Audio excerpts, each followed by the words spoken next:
This is the Troll Patrol. Live with Justin Freakin. Welcome to the Troll Patrol Live. It's a freaking January 6th. This should be just a formality. It should be a very boring... Well, Flash, we were wondering where you were last night. Since you did not show up for the stream, I figured you were taking your position outside of the Capitol. Warlord, Curiouser, Soup, good evening. This should be a very boring formality. There should be no action, nothing for us to sit here all day, but it should be a couple hours in and out. But I will remind you all that I said that exactly 4 years ago at this very time. And then one of my biggest streams up until that point, I find out live on stream that, no, it's not going to be a boring... Because we were watching inside the Capitol. We didn't even know what the fuck was going on outside the Capitol. We were watching the Senate and the House, because that's what we do here on the Troll Patrol. All of a sudden, shit starts happening, and I have to pull up a feed from outside of the Capitol. I don't think that's going to happen today, but we'll see. Torchy, M-Lord... Clinically, welcome in. I think I saw Fuzzy Simba come in here. Welcome in, friends. I probably just usual security shit. They're probably really locked down today. Unlike 4 years ago, they probably have a shit ton of security. Here's your meme of the day.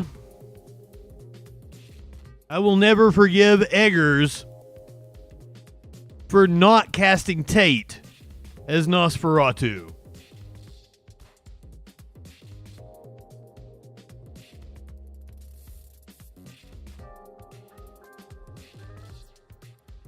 I didn't know Nosferatu was an Eggers movie. That's the guy that did The Witch, so I definitely need to see it because I fucking loved The Witch. Dougie, good afternoon. Does look like a golem. Perhaps looking for his precious.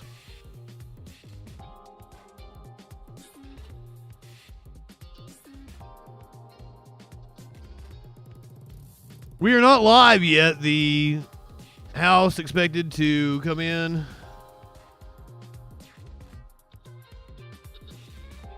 Yeah, here we go. They are gabbling in right now. United States of America, saying the pledge, for which it stands, one nation, under God.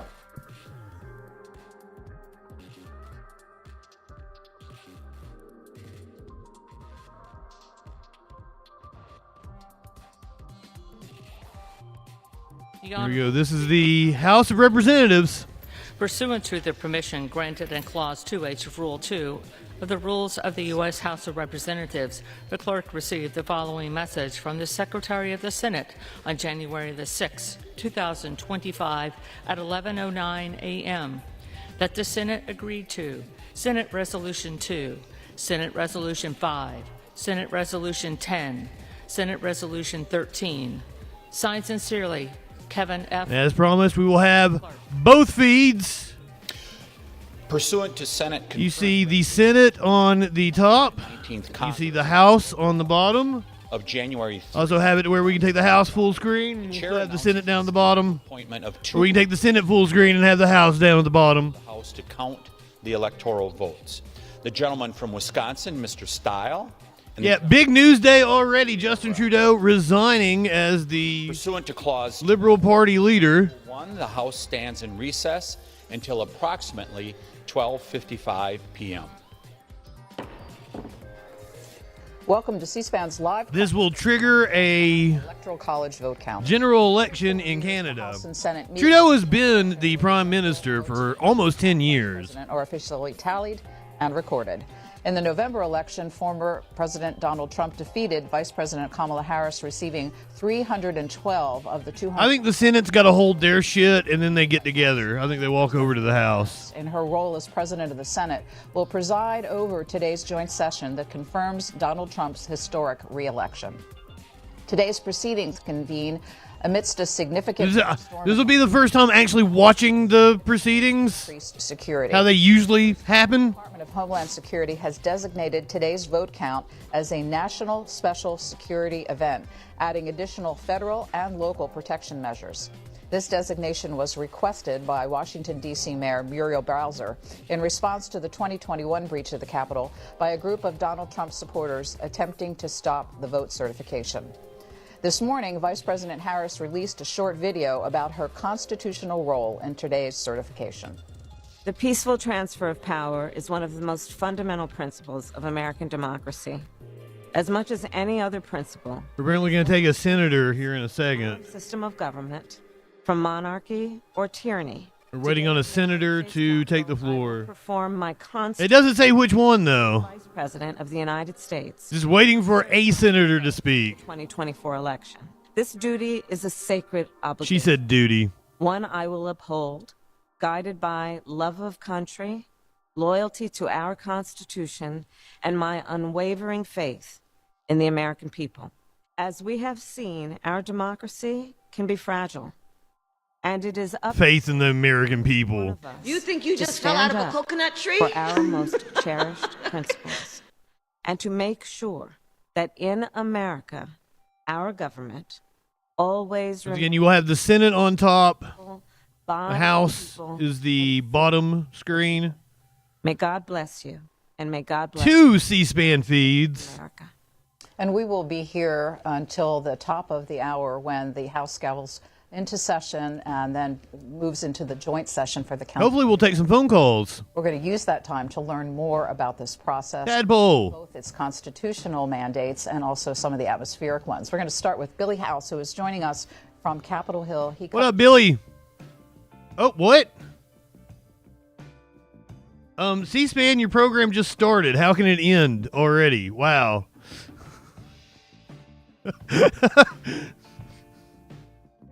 Gabbard as her intelligence leadership role. So we're going to start seeing indications that those are going to be moving quickly. Then next week is when we'll see those hearings actually kick off. And when those hearings take place, do they usually let one go at a time? Are there hearings that happen at multiple times? Obviously, there's senators that are on different committees, so they may be called in if there's hearings happening at the same time. Yeah, they tried to avoid PP girl. conflict, but you can see them stacked up pretty quickly. We're expecting quite a few on the 14th and 15th, and again, as you pointed out, it kind of depends on which I will not have you these denigrate the good name of fucking C-SPAN. that whether there's a lot of overlap in those memberships or whether they can kind of have hearings going on at the same time, because of course just the members of these committees that oversee the agency that these people are being nominated for are going to be the ones who have this hearing. Some Not only is Trudeau triggering an election in Canada, it looks like in the Senate, both pressure is going to be mounting on Keir Starmer in the a UK lot of hearings coming to up. resign and allow a general election, Nominees have or some call a general election. that senators are going to want to have addressed, so that's going to be an exciting thing to watch next week. That's the Senate. What starts happening in the House legislatively? What's the primary focus for newly reelected Speaker Johnson? Well, the number one thing that we know that the House and the Senate are both focused on is this huge reconciliation. I'm sorry, I said that wrong. Trump. They're calling for a general election, Majority Leader. not for Senate, a quorum call. Starmer to resign. Here is your House or Senate Majority Leader, Mr. President, in just a few minutes, senators will head over to the chamber of the House Senator John Thune, electoral vote. taking over for the election of McConnell. Donald Trump and J.D. I know that was my bad. I said it wrong, M. Lord. President of the United States. Today, I want to offer my warmest congratulations to President Trump and Vice President-elect Vance. They scored a tremendous victory this last November. Republicans improved our margins in nearly 90% of counties in the United States and grew support with nearly every demographic group. The Republican coalition is broad and strong. They did gain with every demographic group except white people. They lost votes with white people. Mr. President, Republicans are ready to go. We're committed to ending the Biden-Harris border crisis, securing our southern border, restoring respect for the rule of law. We're committed to restoring American strength to secure our nation and discourage the actors fomenting instability on the world stage. We're committed to strengthening our economic and fiscal future, which includes extending tax relief for hardworking Americans. We're committed to advancing American energy. Well, Flash, I don't know about Canada, but the UK has to have an election every so often if one isn't called. And so that's pretty cool. Along with advancing these priorities, we will be focused on getting President Trump's cabinet up Rocky, good afternoon. By ensuring that his nominees are speedily confirmed here in the United States Senate. The voters sent President Trump here with a mission, and we are committed to ensuring that he has the people around him that he needs to deliver. Mr. President, it's been a tough 4 years for the American people. The Biden administration was characterized by historic inflation crisis that left millions of Americans struggling, border crisis that jeopardized our national security, and increasing instability. So once again, you're seeing the Senate full screen. That a brighter future is ahead. And I look forward to working with President. The House will be Vice President in the inset picture there. That's Billy House from Bloomberg News. And with Republicans in both houses to secure that brighter future for the American people. Mr. President, last week I received news that my high school basketball and track. That is the House feed in more ways than one down in the bottom right-hand corner. The Senate floor to pay tribute to him. He was a deeply formative figure for me in my teenage years, setting an example for us. Does that mean you used to jack off to him? Determination and sportsmanship. Together with my dad, also a coach, he founded the Jones County Invitational Basketball Tournament, which is my hometown's annual regular season basketball tournament, the longest running tournament. Rocky, are you fucking stupid? In the 1960s, an event I played in and still love attending to this day. Among the memories I have of Coach Appleby are a lot of Democrats aren't Republicans. And the floor there, the court, is called the Jerry Appleby Court in his honor. What happened 4 years ago can only happen with Republicans because they're the only ones brazen enough and dumb enough to try to do that. He was involved. Fuck, dude. Loud voice bouncing off the ceiling in that auditorium. That auditorium was built in 1954. At the time, it was kind of the Taj Mahal among auditoriums, gymnasiums in my part of South Dakota, and to this day continues to serve our... Yeah, Harris actually has a legitimate reason to stop the certification, i.e. the... But the one thing you were always sure of... Constitution prevents Trump from taking office. You could hear Coach Appleby anywhere in the gymnasium because he had So the Democrats absolutely resonant, deep voice. Have a leg to stand on if they wanted Use it. I remember that. To object to the certification of the election, but they ain't going to. As well. And one of my clearest memories, Coach Appleby, or App as we called him, happened during my senior year. We were playing in the district championship game. There you can see Al Gore chance to go on in the presiding over ultimately the state tournament, which was his win. He won. He won. He won the presidency. Always dreamed of playing in the state basketball tournament, something that I'd been from the time I was a kindergartner aspiring to have the opportunity to do. Well, we got the last chance, my senior year, a district championship game. We're playing our arch rival. I do not give a shit about what Thun is saying right now. Let's go to the house. The case, it was a back and forth game. Or we were watching. The state of the vote for President of the United States as delivered to the President of the Senate is as follows. The whole number of the electors appointed to vote for President of the United States is 530. President pro temp. Of which a majority is 2001 Al Gore presiding over the joint session. Bush of the state of Texas has received for President of the United States 271 votes. Al Gore of the state of Tennessee has received 206 votes. I don't think we have to imagine Vance as president. The state of the vote for Vice President of the United States. Well, clinically get ready for it. He's your is as follows. He's your Senate Majority Leader for what, the next 10, 15 years probably. Is 538, of which a majority is 270. Dick Cheney of the state of Wyoming has received for Vice President of the United States 271 votes. Joe Lieberman of the state of Connecticut has received 266 votes. This announcement of the state of the vote by the President of the Senate, the state of the vote, sufficient declaration of the persons elected President and Vice President of the United States, each for the term. I wouldn't doubt that they do some sort of fucking coup. They 25th Amendment him or something. With a list of the moment that Trump bucks Elon, I think he's gone.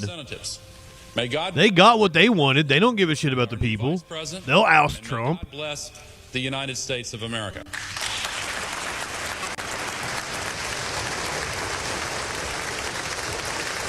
This is the 2-cup one. I don't know if it's 15 ounce. It is definitely 2 cups. It's bigger than my other. It is twice the size of my other mugs. We're totally still friends, Roggy. I've got plenty of friends who are idiots. I'm sorry, I didn't mean to call you an idiot, but it's just...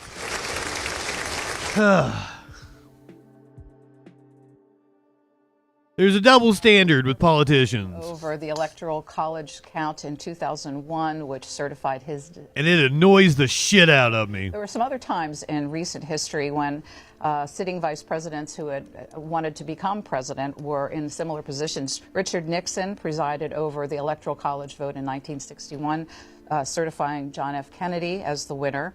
And 1977... I'm not mad at you because you're a Republican. I'm mad at you because you're stupid. Jimmy Carter presided... And you're stupid because you're... No, you're Republican because you're stupid. Sorry, that 1980. Sorry about that. And an other interesting note... Sorry, Roggy. Sorry. Opted not to be in the chamber. We welcome everyone. The vote count happened in 1969. He went to a state funeral for a United Nations official instead of being in that somewhat awkward role. Next up, we're going to introduce you... In 1969, nice. ...as the House parliamentarian from 2012 to 2020. And he's going to help us understand some of the formalities of today's session. Mr. Wickham, so this has a number of ceremonial things that have become both custom and requirements. Why don't you walk us through what's going to happen that is part of the tradition of the Electoral College count? Sure. The tradition is based in the 12th Amendment to the Constitution, which provides rather briefly that the Vice President, in the presence of the House and the Senate, shall... Thune is still rambling. And that the vote shall be counted. From that rather brief... Princess Kimberly, good morning. ...authority has come... Also, I'm very sorry. Last night we watched Led Zeppelin's Celebration Day for Live Music Monday on Sunday. The past 2 centuries, 1876 being... They did Kashmir, and I was doing my salutation. They came back out and played Whole Lot of Love. I had to stop the raid. Milestones in the procedure. They took their bows after Whole Lot of Love, and I raided into Dave. They came back out again and played The Song Remains the Same. So I am so sorry you guys missed the second encore of Led Zeppelin if you were here with me last night. The President of the Senate will preside, and at 1 o'clock they will go through each of the certificates and votes from the individual 50 states. Nobody's fault but mine was awesome. They did a lot of songs I really enjoyed. The winners of the president. I wasn't expecting In My Time of Dying, and it was excellent. There is a real structure required for the counting of the votes. Can you walk us through that? There are tellers appointed from the House and Senate, but there's... So I'm going to be here with you throughout the how that works. Certification of the election results. This is a very intricate process. No Troll Patrol tonight, no Live Music Monday tonight. Statute that was first enacted after the Hayes-Tilden race in 1876 lays out that the states will provide the actual and votes to certification, the, counting of those Electoral College votes happens at 1 p.m. by the parliamentarians of both bodies, and then the Senate with the Vice President leading them and introduced by the Sergeant at Arms of the House will come into the chamber with those certificates in mahogany boxes that have been curried by the Senate pages. The Vice President will take the chair. Tellers will be appointed. I believe you're correct on that one, Rogge, if my math is correct. From the House Administration Committee and the Senate Rules Committee. Those tellers will take each and every certificate, announce that the results from each state, and then at the conclusion of the announcement of all of the state totals, the Vice President will then announce the results of that vote.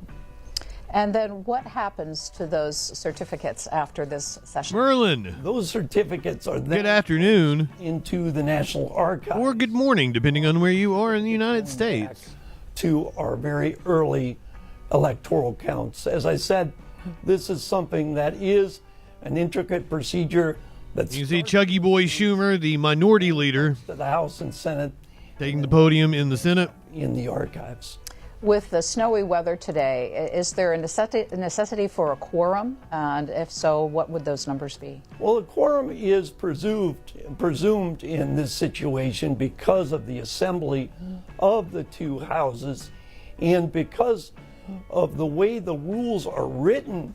Apparently, PB Girl, they're using those simulator games. Like if you do the trucking simulator, they will advertise a trucking company to you. The absence of a quorum.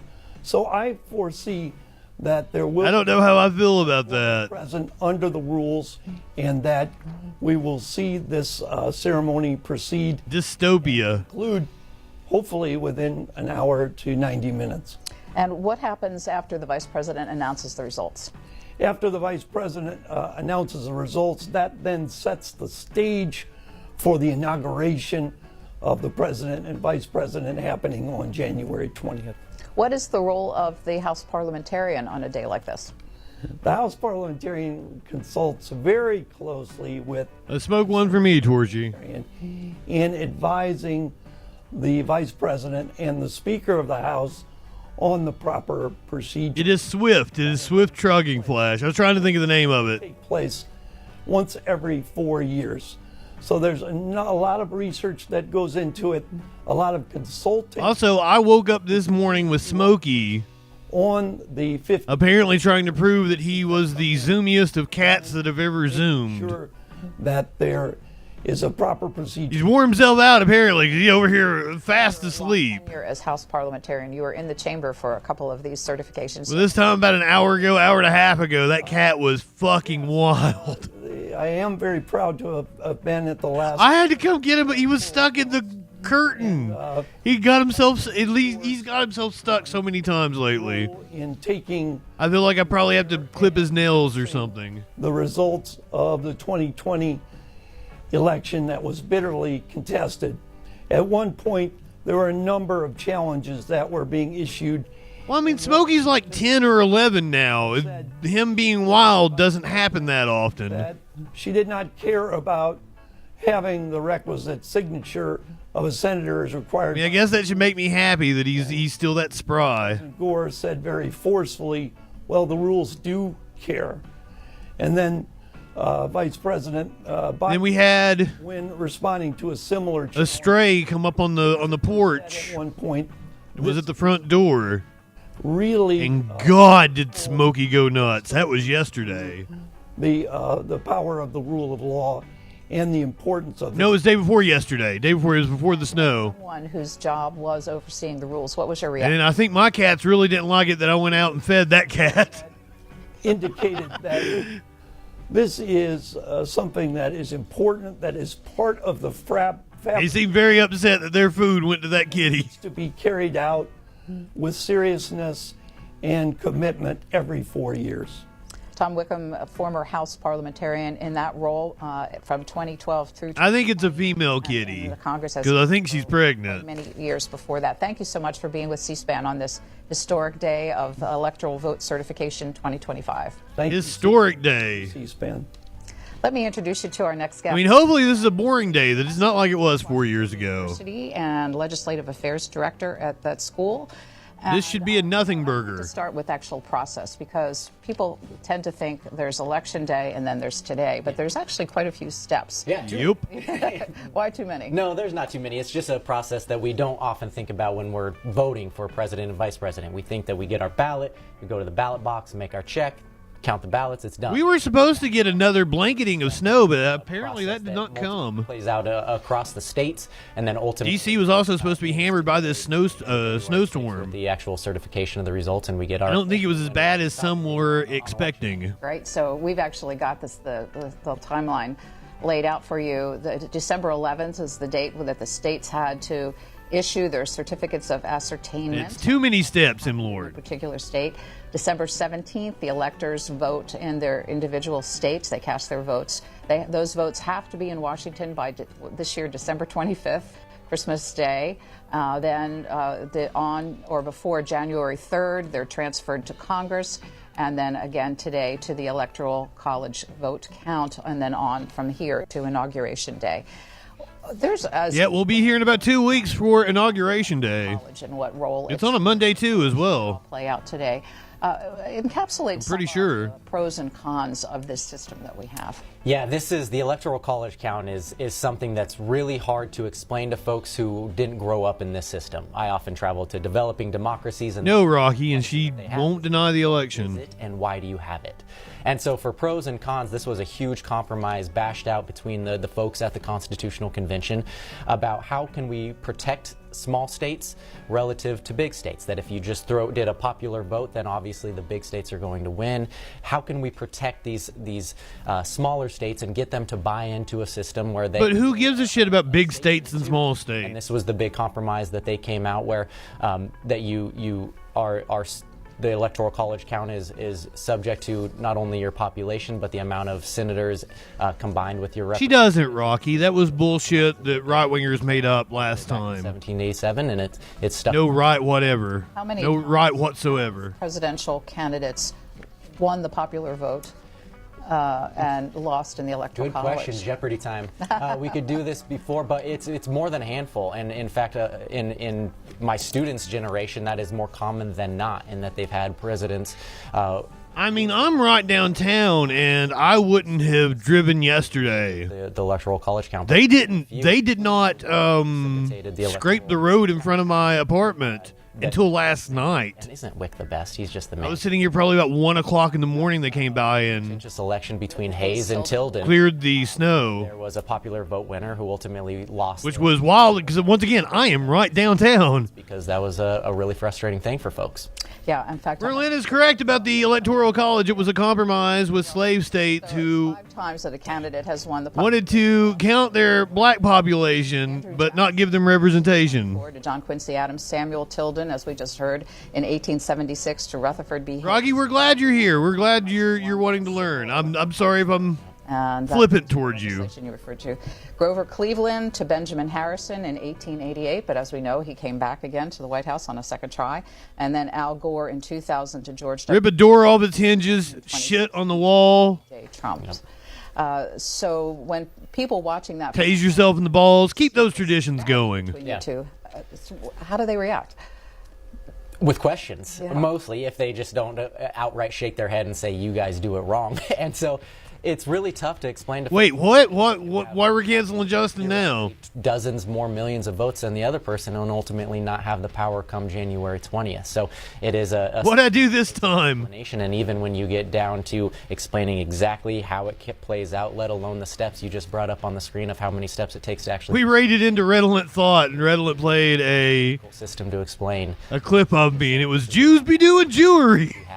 Shouldn't it just be the one who gets the most votes? Please don't clip that. To see whether or not there were ever any serious challenges to the election. It was like, nope, I'm not touching that one. Of it.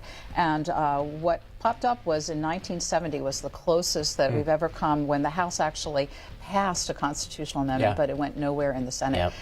Is there any serious discussion about amending the Electoral College at this point in time? Not in the Capitol, or if it is, it's on one party right now. But we've seen some pendulums swing back and forth of which party this favors more. I wish I had his hairline. Obviously, it's favored Republicans much more than Democrats. These smaller states getting more than their proportions warrant.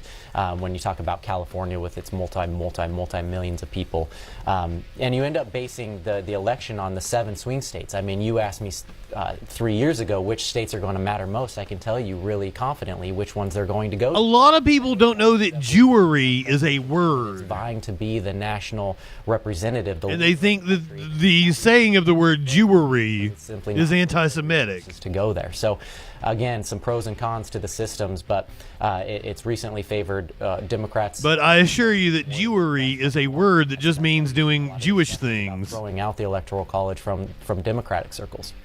Who's got a small head? Me? And we have about a half an hour to go until the joint session gavels in and the Electoral College vote count gets underway. So we have some time to mix in your calls. Either a comment about what's happening today is most welcome. Rocky, don't let right-wing media fearmonger to you. And first of all, it seems all the fucking terrorists I wanted to, before we go to calls, talk about come from the right. So there have been some recent objections. 1969 objection to the North Carolina electoral vote by Senator Muskie and Representative O'Hara at the time. And then in 2005... Not a coincidence that red states have a higher crime rate. Jones, who is from Ohio, always a very key state. Fuck, if you care about crime, Republicans elected a goddamn felon. Barbara Boxer of California, who DJ Dub against the certification of that vote in the Senate. After the last I'm out. 4 years ago, there I'm was out, the Curiouser. Electoral Count Reform Act of 2022. What did it do? Big deal. This was a big deal, and so I don't even know if there's anything in it. You want the 1876 election really put the first pen to paper within Congress to modify the 12th Amendment, which is what Wick talked about, that structures our electoral college count and how we actually count these electoral college votes. And so what's important for folks to understand is that they took for granted, the founders, when writing the Constitution and then again with the 12th Amendment, that these are iterative fixes to things that they didn't anticipate being problems, but then retroactively responded to once they were clear problems. And with the original Electoral College Count Act, it modified the 12th Amendment that just said the Electoral College counts must be voted. Well, you got to remember that Justin paid rent and security deposit just like 2 weeks ago, and had to turn around and pay rent again, so... The Electoral College Count Act in the original 1887 form, and that was an improvement on what was existing before in response. Okay, here, Rocky, the thing that I can grow weed. I'm now in a legal state. Despite I can grow weed if I wanted to. Basically, dodged a lot of these bullets where there's a lot. That's another reason why I wanted to move over here. This Count Act. That could be Rocky, what you should partisan purposes. What you should be thinking about is the fact that you know nothing about our immigration system or what the right way entails. January 6th with presidential elections. So there's a lot of changes there. If you want to go through them, we can. But we can dig in a little bit farther. I actually wanted to show it. So why have opinions about a process you don't know anything about? Mm-hmm. Don't let Fox News and all these right-wing media outlets fearmonger to you and tell you that terrorists and illegals are coming over the border. Grounds that the electoral votes were not, under all of the known circumstances, regularly given, and that the electors were not lawfully certified, especially given the confirmed... The thing about me growing is I kill plants. I couldn't keep that catnip plant alive, so... ...of the Voting Rights Act that unlawfully suppressed thousands of votes in the state of Alabama. Made aloud. Section 15 and 17 of Title III of the United States Code require that any objection be presented in writing, signed by both members of the House of Representatives and as both member of the House of Representatives and a senator. Is the objection in writing and signed not only by the member of the House of Representatives, but also by a senator? President, the objection is... You're talking about Biden, DJ Dub. This is from Representatives, but January 6, 2017. In that case, the objection cannot be entertained. For what purpose is the member rise? I have an objection because... Oh, my God, look at Raskin's hair. Electoral votes cast by Florida were cast by electors not lawfully certified because they violated Florida's prohibition against dual office holding. Debate is out of order. Is the objection? That's what I would like to grow weed now that I'm in a legal state. However, By a senator. It is in writing, Mr. President. Is it signed by a senator? Not as of yet, Mr. President. In that case, the objection cannot be entertained.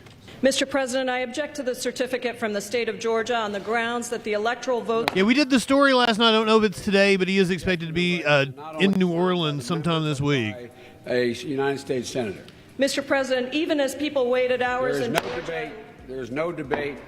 And if there's not signed by a senator, the objection cannot be entertained. Mr. President, the objection is signed by a member of the House, but not yet by a member of the Senate. Well, it is over. Are there any objections to counting the certificate of vote of the state of Arizona that the teller has verified appears to be regular in form and authentic? President, I, Paul Gosar from Arizona. For what purpose does the gentleman from Arizona rise? I rise for myself and 60 of my colleagues to object to the counting of the electoral ballots from Arizona. Is the objection in writing and signed by a senator? Yes, it is. It is. The groans. I believe this is after the insurrection. So this is like 9, 10 o'clock at night.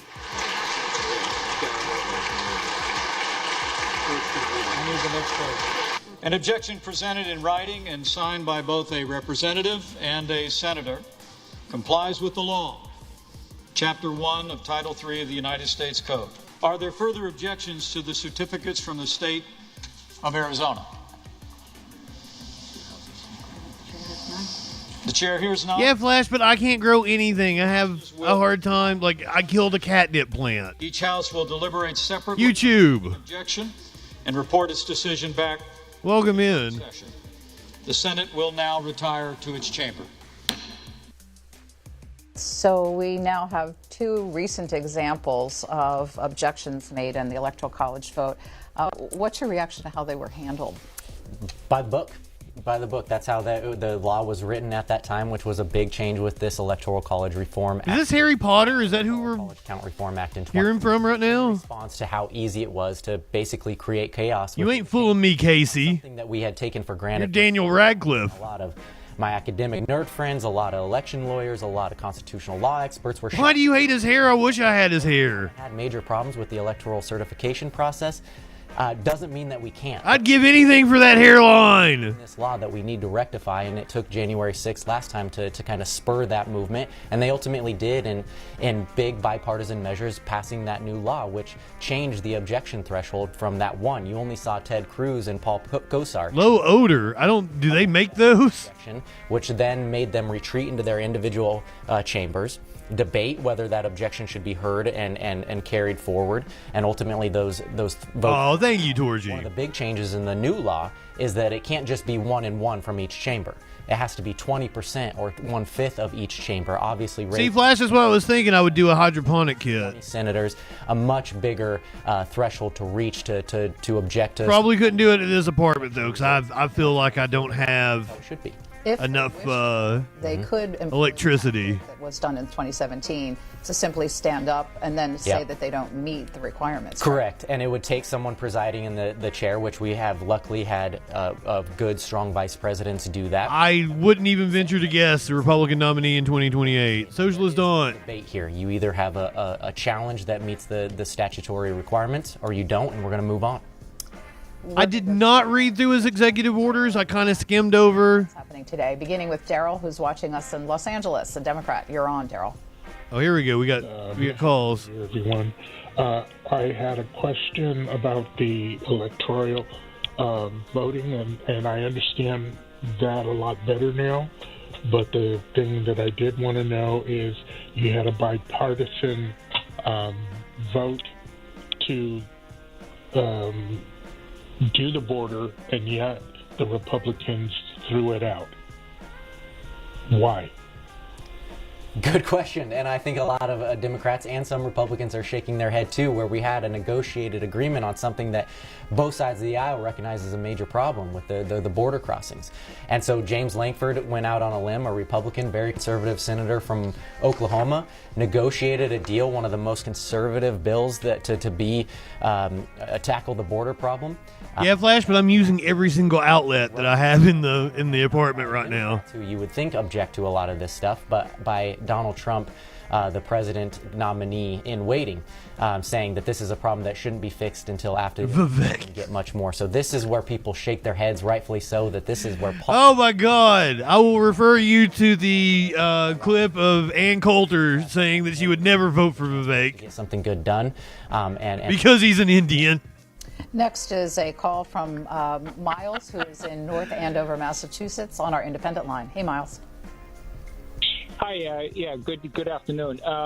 First of all, I want to thank C-SPAN for all that you guys do. Very informative. And I'd like to ask your guest, I understand that the Electoral College very much in favor of keeping it, particularly because it's codified in the Constitution. But my question is, it's based on the population of the various states. Isn't that Newsom is a Democrat. Popularity type of? You can be forgiven for thinking he's a Republican, though. Anyway, I will take your Rocky. No Ben Shapiro, no Charlie Kirk. They would never do anything inside the Republican Party. That's dumb. True popularity, then the person who got the most votes should win. And the reality is that we have multiple elections, most recently, where you have millions and millions of people who voted for one candidate who ultimately didn't get their president. And so if it were true democracy for the people, by the people, then count the votes and win. Tucker Carlson, though, yeah. Chief, this is obviously not that. It is a popularity contest. If there was going to be a pundit. Elections, and then adding up all those independent elections in the end to get your win. Oh, okay, fair enough, Rocky. Electoral College history. The term Electoral College does not appear in the Constitution, but it was established during the Constitutional Convention of 1787 to address disagreements over how to select the president and vice president. The original system outlined in Article 2 of the Constitution allowed each elector to cast 2 votes for president, with the candidate who received the most votes becoming president and second place finisher becoming vice president, which led to some serious complications. Yes, exactly. And it was a big challenge where, again, this is the founders were genius. Obviously, they created a system of lasting democracy when a lot of other folks have struggled, but they weren't perfect. They weren't infallible. And the fuck are you talking about? Which ultimately led to some situations where we're struggling by what they put down to paper. And one of these was with the 12th Amendment, that you basically cast your votes, even though you might be thinking you're voting for VP and president as separate entities. On paper, they weren't separated. And we ultimately had a situation where 2 people ended up with the exact same amount of votes, and everyone kind of shrugged their shoulders and went, oh no. 2 very famous people. Exactly. We had Thomas Jefferson and Aaron Burr, and if you've seen Hamilton, you know who these folks are. That's right. So what happened in that election? That it went continuous. Oregon gal. They ultimately had to go back to the states. The House of Representatives ultimately decide, as the Constitution prescribes, 1 vote per state, which is another dynamic where California, there obviously wasn't California then. Dino chicken nuggets. Land had the equal amount of votes within the Electoral College count. Got some dino nuggies. The smallest number. And so they, again, saw this as a problem once it presented itself, and then took steps to fix it with the 12th Amendment that then... Am I missing something? Why does everybody keep hating on this guy? Decided in the House was an 18... What did Daniel Radcliffe do to you all? This Tilden one, which we've talked about, it was not officially a contingent election, but it did actually have a complicated commission created. Correct. Yeah, there were 4 states that challenged. They sent multiple states of electors. So if you think back to the 2020 election, one of the big problems is that states sent in multiple slates of electors to be counted. So you had to have a presiding officer or Congress decide which ones of these we count, which led not to really. problems. So they created an ad hoc commission of 15 people to say, we got multiple states here. Who do we decide? You guys go hammer out some deal for us to do this, which ultimately led to Hayes winning the presidency by a single Electoral College vote. People on the Tilden camp obviously were calling this corrupt. Rutherford B. Hayes. And it ultimately was decided for Hayes because he promised not to continue Reconstruction. So this is an election on the back end of the Civil War, which for a lot of folks says that we continued the Reconstruction era for longer than it should because of this compromise that existed out of a commission that didn't exist a month ago. The United States Senate is gathering right now. And we are still suffering the repercussions of that. Capitol. We're going to just listen. Not dealing with our racial past. Been a big sticking point for this country.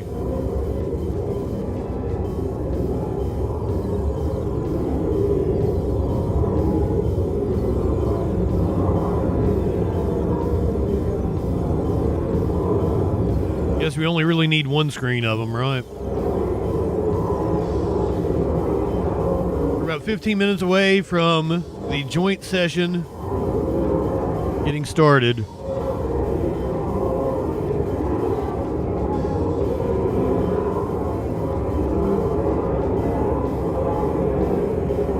This is the Senate floor. They'll make their way to the House shortly.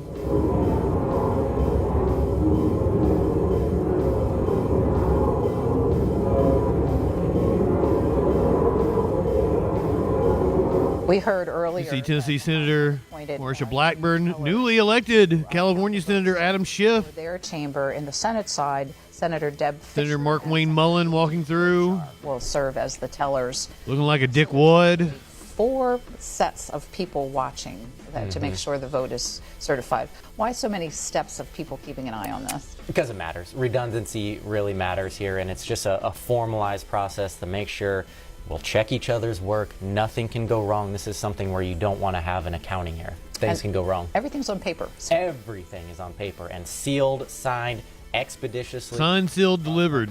I'm yours. It's something they take very seriously. Here I am, baby. Johnny is up next in Canton, Ohio, a Democrat. Hi, Johnny. Welcome.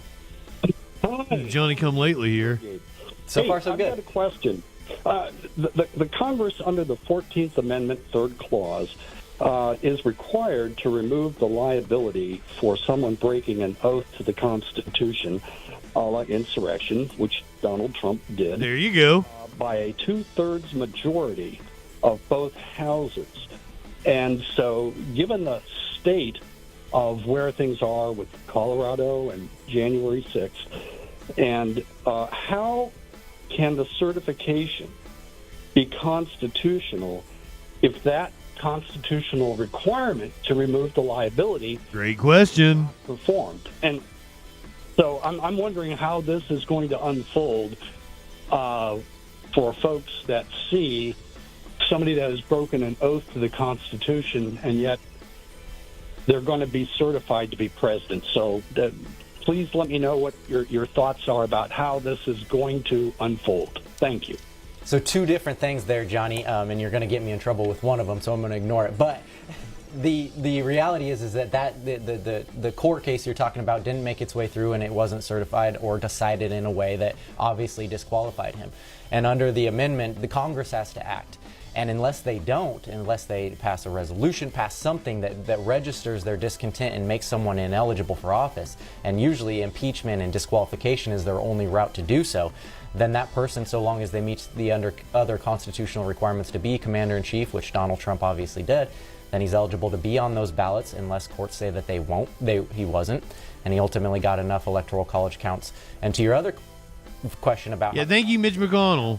I suspect, and knock on wood here, that it will be pretty quiet, that it will be the antithesis of what we saw on January 6th, and that the pro forma session that we took for granted for too long will come back again, and we can all and breathe a deep sigh of relief that the peaceful transfer of power exists yet again in America. I want to go more details on the recent... It's not this year I'm worried about. It's 2029 when we're doing this. About the increased threshold of 20% of both chambers to object. 2 other provisions worth noting codifies the ministerial role of the vice president. This is in direct response to the expectation that somehow Mike Pence could have denied certification? Bingo. This is a big, big deal. So the threshold is clause number 1. That was a big change. And clause number 2 that they put right out front with the ECRA is saying that the VP doesn't have discretion about whether to reject a state's vote count. That he is, and they say it explicitly, performing only ministerial duties. He's just an administrator, a paper pusher, if you will. Or she, in this case. Still, he has no authority, or she has no authority with Kamala Harris today. And then they even went further to make sure that everyone knows that we're playing by the same rules here, that they created a subsection saying powers explicitly denied the VP. And that was one of them, that they cannot reject unilaterally any state vote counts, which Donald Trump was obviously saying Mike Pence had the power to do. And one last provision, Congress must defer to the slates as determined by the states. What's that saying? It's saying that Congress, you don't get to decide. We're about 10 minutes away from the joint session. The culminating process of them running their individual. The House is scheduled to gavel back in about 5 minutes. Of ascertainments that says very explicitly who these people are. Those people are then sent to Congress once those electors are actually counting. And Congress, you don't get to say boo about it, because once we certify those elections, you don't get to say boo. Those is binding. So Congress, get out of the way. Have about 10 more minutes until we expect this process to get underway. Our next call is from Andrew in Falkville, Alabama, on the independent line. Hi. Yes, Mr. Burgate. I was wondering, what's stopping all states from counting their electoral votes like Maine and Nebraska, where it's gone by congressional district instead of a winner-take-all vote? Great question. And this is where it's really helpful to keep in mind that we think we're running a national election for presidency, but we're not. We're running 51 independent elections. More than 51. By states, about ballot access, about how long polls stay open, early balloting. So every variable out there recorded according to how states run their elections are decided by the states. And the states you mentioned, Maine and Nebraska, have decided that they're going to allocate their electoral college differently, where that it's by congressional district rather than a winner-take-all system where if you get the most votes in your state, you win. And so we might see a movement towards that direction to kind of give more states some flexibility, or at least create more buy-in for voters where they don't already know right now who's going to win the election in 2028. But right now, only those states do it. But if you want to see changes in your states about... Can we please just go to the popular vote? One person, one vote. Seems to make sense to me. Ignore Congress. They have no power over it. Kevin is in Cheyenne, Wyoming, Republican. Hi, Kevin. Am I on?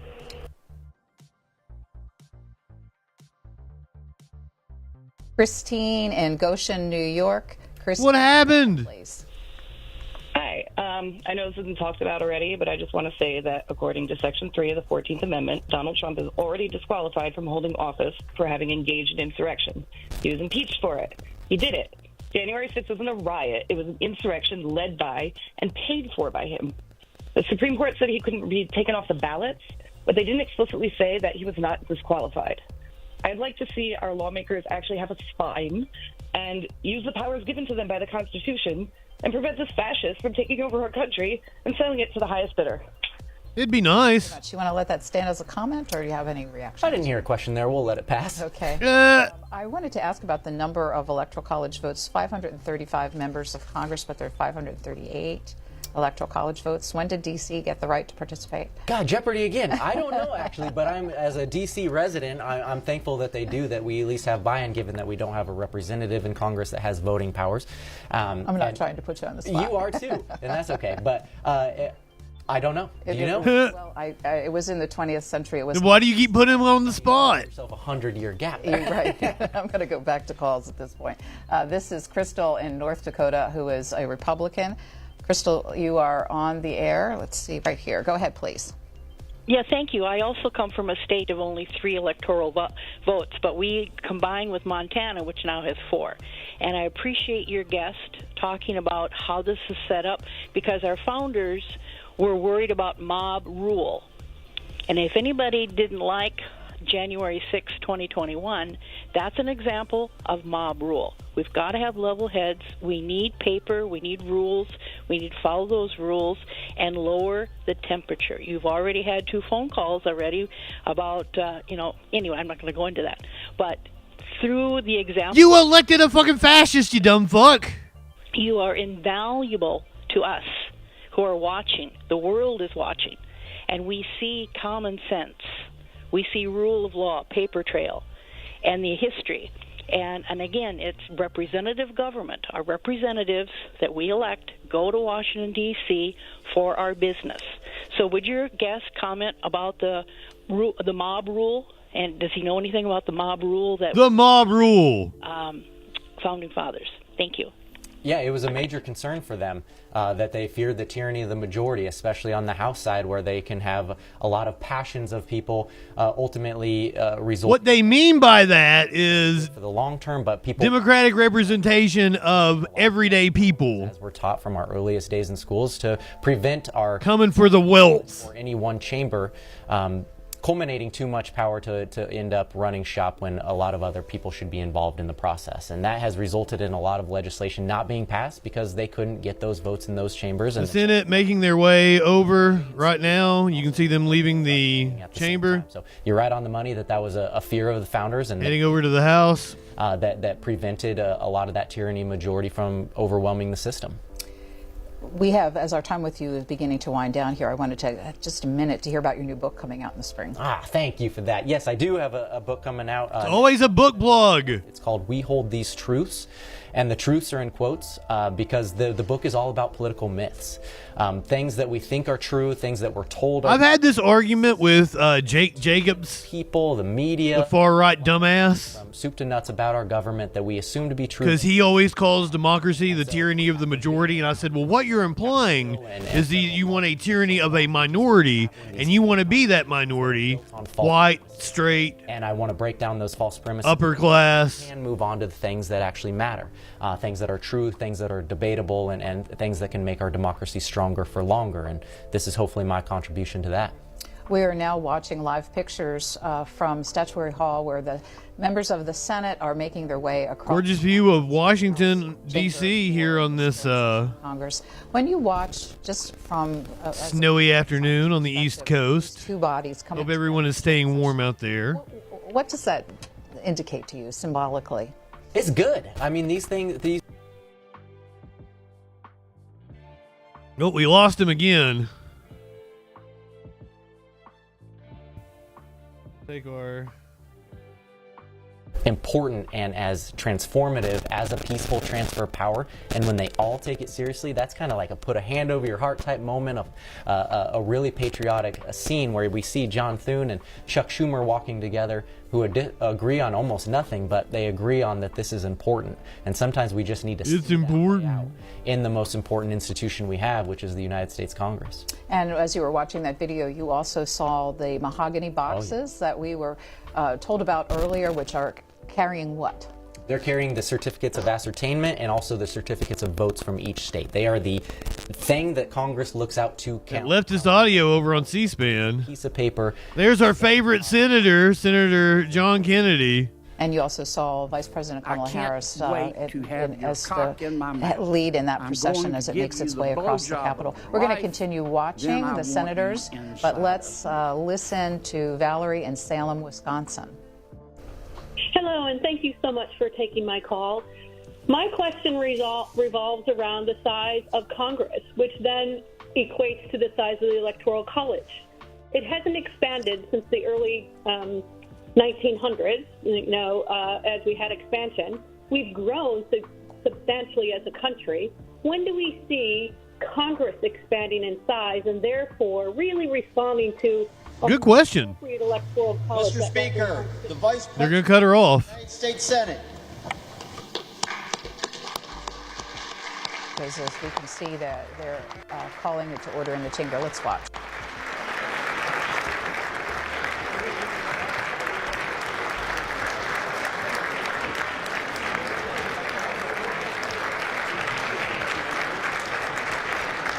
She asked an excellent question and then got cut off.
Top screen, you can see inside the House as the senators are filing in. Bottom screen, outside of the House.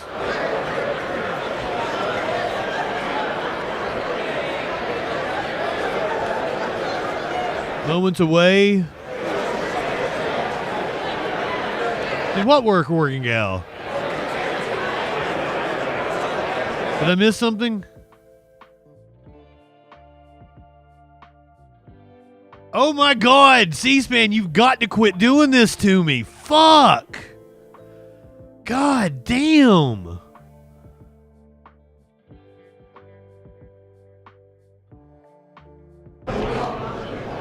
They keep ending their feed and starting a new one.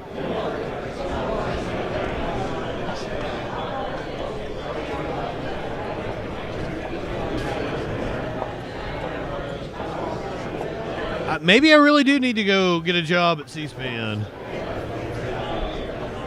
Like, seriously, this is driving me fucking nuts. I keep having to pull their stream back up.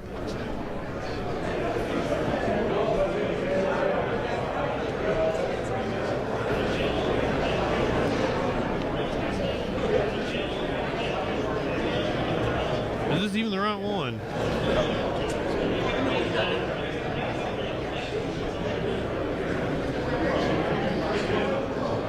I've got it labeled on my. I need it to be at a certain place.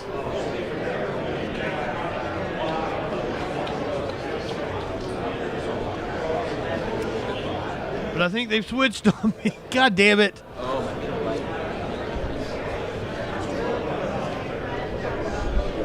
Well, luckily it'll just be one feed here shortly.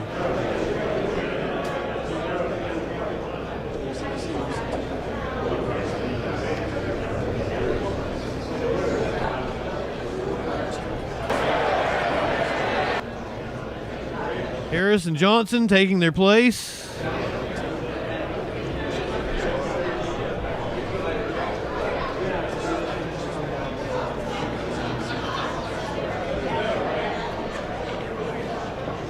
The senators continue to file in.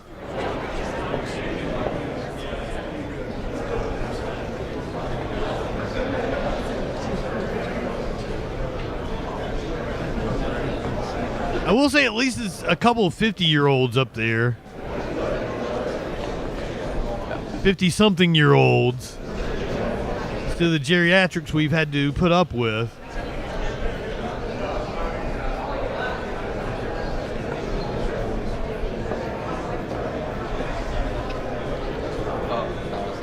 Still stunned at the fact that I thought Harris was Gen X and she's actually a boomer. She was born right on the cutoff.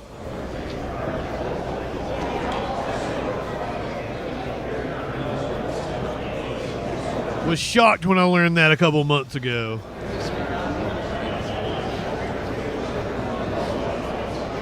Still had to go with a boomer.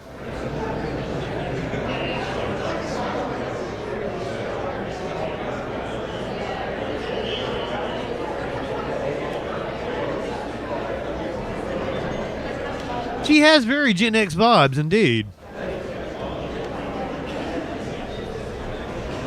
But she, like me, was born right on the cusp.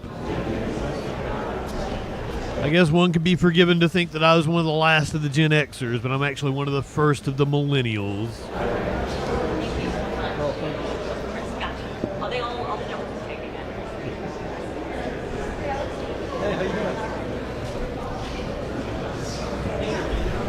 Us elder millennials grew up during a weird time. Oh, she is 60 now. I'm sorry. She does not look that old. Mike Johnson also is like 56, I think. He doesn't look that old. I took a guess and thought he was in like 45. Okay. Okay, thanks. Like, we're the generation that grew up with like 1 foot in the analog and 1 foot in the digital. We had computers, but they couldn't do very much.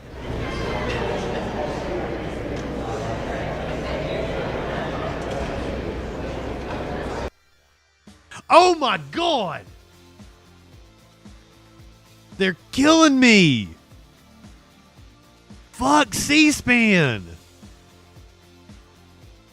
God damn!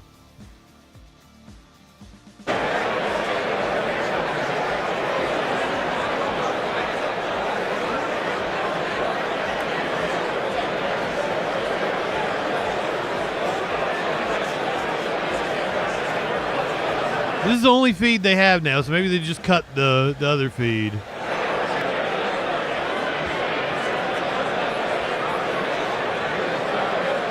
We're down to the one feed.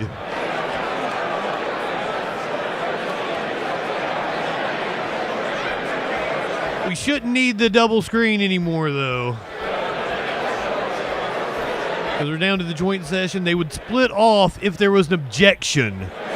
And the senators would go back and they would have debate over the objection. I'm out at the moment, but I was able to get a pretty good hit out of this thing when I hit it earlier. I've been smoking gunk, however, my gunk is from the concentrate from the moon rocks I had, so the gunk is pretty good.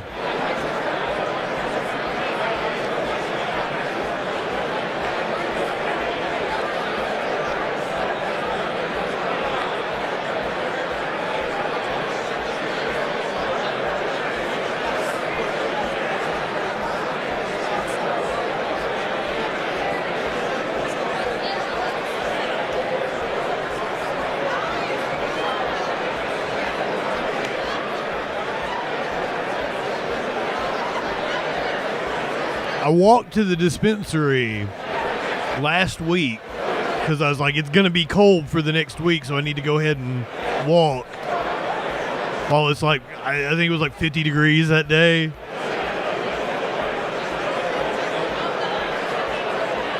Guess I should have went a little easier on my stash.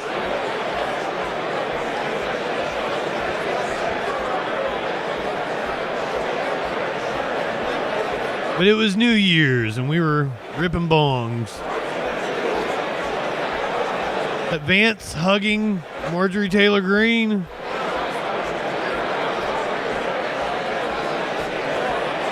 Ugh. What horrible people.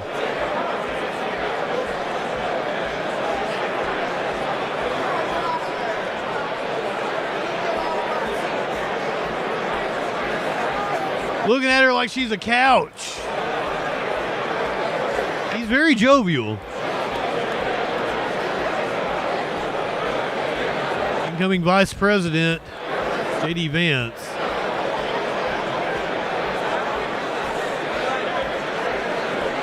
Are you asking if it's been certified? No, we're just getting started. The senators just got over to the House. Here we go, gabbling in.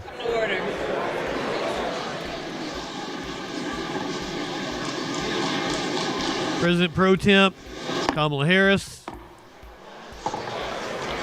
Mr. Speaker and members of Congress, Speaker of the House, Mike Johnson, on the right.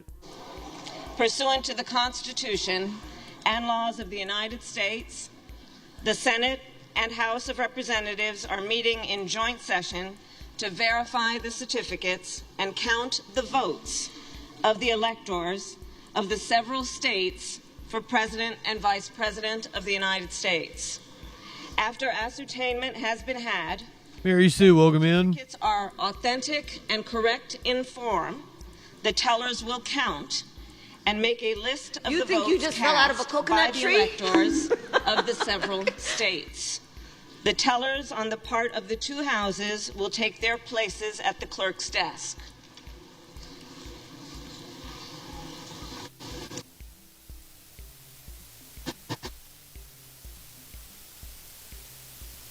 There are no protests going on outside the Capitol, right? I don't need to pull up another feed. We didn't even make it this far last time. The Senate did not walk over.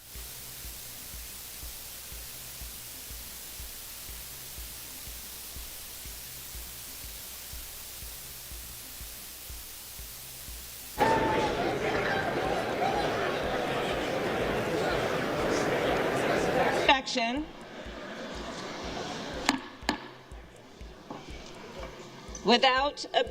the tellers will dispense with reading. So this time, exactly 4 years ago, I was like, what the fuck? What the fuck? What is going on? Regular, inform, and authentic.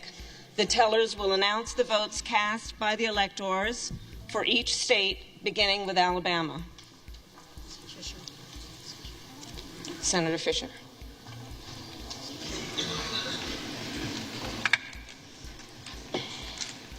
Madam President, the certificate of the electoral vote of the state of Alabama seems to be regular in form and authentic, and it appears therefrom that Donald J. Trump of the state of Florida received 9 votes for president, and J.D. Vance of the state of Ohio received 9 votes for vice president.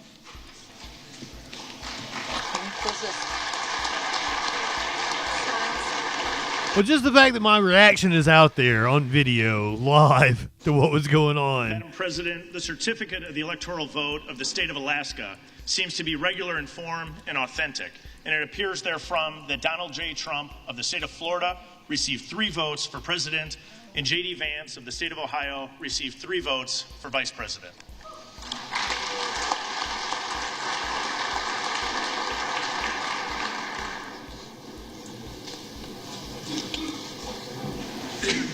Momentum.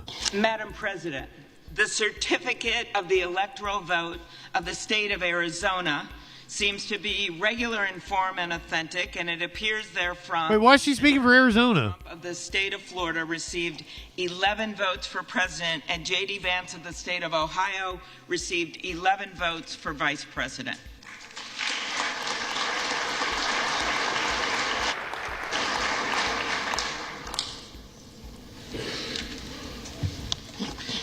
Madam President, the certificate... Was that even Klobuchar? Did I just mix her up with somebody? ...seems to be regular in form and authentic, and it appears therefrom that Donald J. Trump of the state of Florida received 6 votes for president, and J.D. Vance of the state of Ohio received 6 votes for vice president.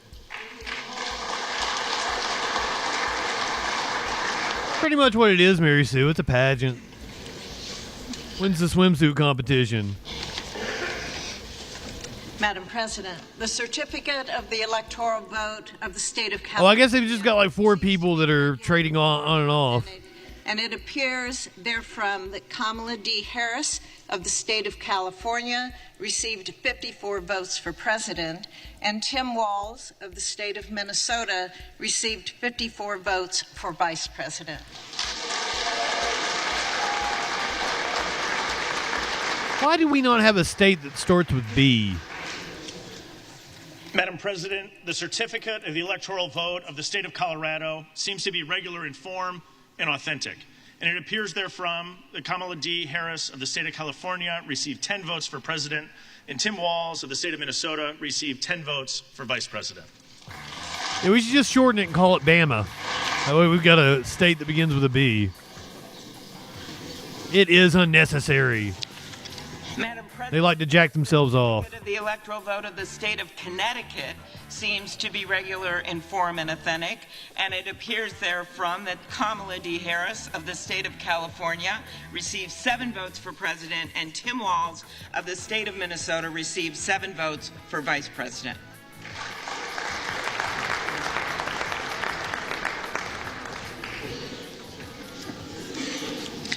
Madam President, the certificate of the electoral vote of the state of Delaware seems to be regular in form and authentic, and it appears therefrom that Kamala D. Harris of the state of California received 3 votes for president, and Tim Walz of the state of Minnesota received 3 votes for vice president.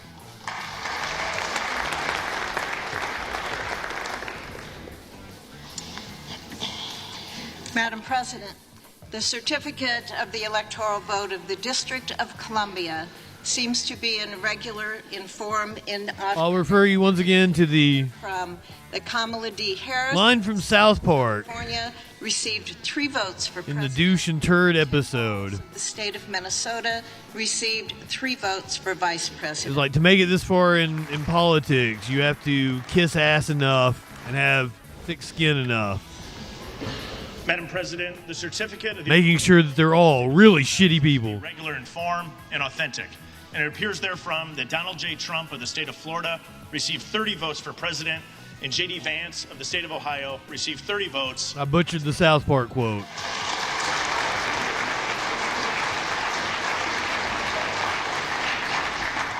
Colorado sounds cool. Certificate of the electoral vote of the state of Georgia seems to be regular in form and authentic, and it appears therefrom that Donald J. Trump of the state of Florida received 16 votes for president, and J.D. Vance of the state of He already stepped down, Prometheus. 16 votes for vice president.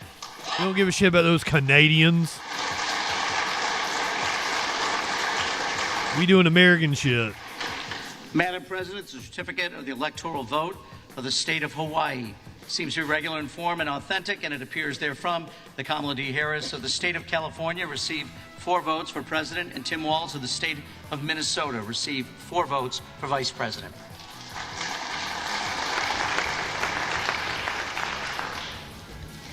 Madam President, the certificate of the electoral vote. I mean, I guess Colorado is really cool depending on where you're at in the state. And it appears therefrom that Donald J. Trump of the state of Florida received 4 votes for president, and J.D. Vance of the state of Ohio received 4 votes for vice president.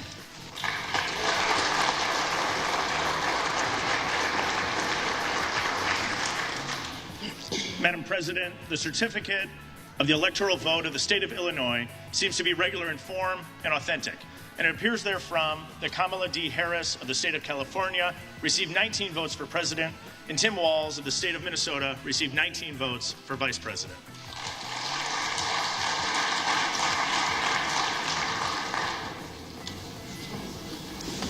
Madam President, the certificate of the electoral vote of the state of Indiana seems to be regular in form and authentic. This should be boring. January 6th is supposed to be boring. Florida received 11 votes for president, and J.D. Vance of the state of Ohio received 11 votes for vice president. Yeah, Castro would throw Trudeau against the wall.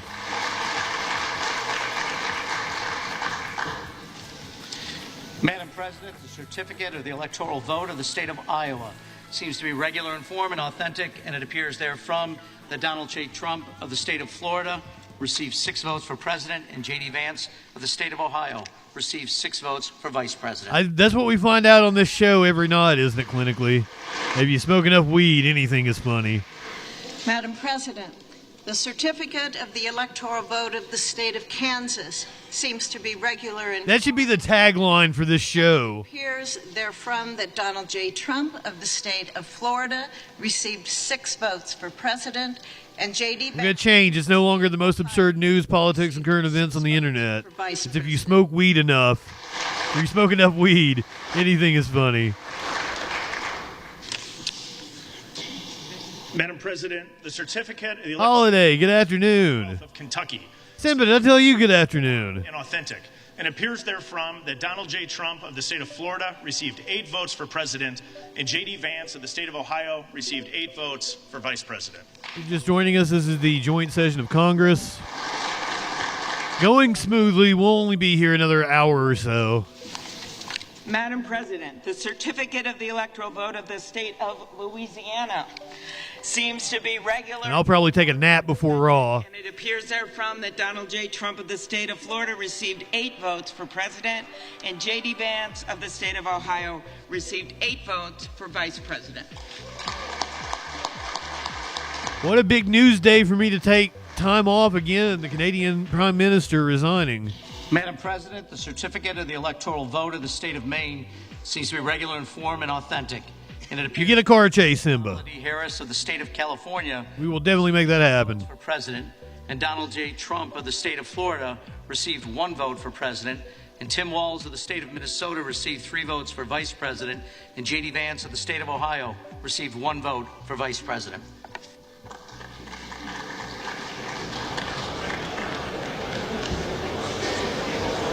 What was that shit? Madam President, the certificate of the electoral vote of the state Weak ass clap. seems to be regular in form and authentic, and it appears therefrom that Kamala D. Harris of the state of California received 10 votes for president, and Tim Walz of the state of I didn't catch it, Torchy. received 10 votes for vice president.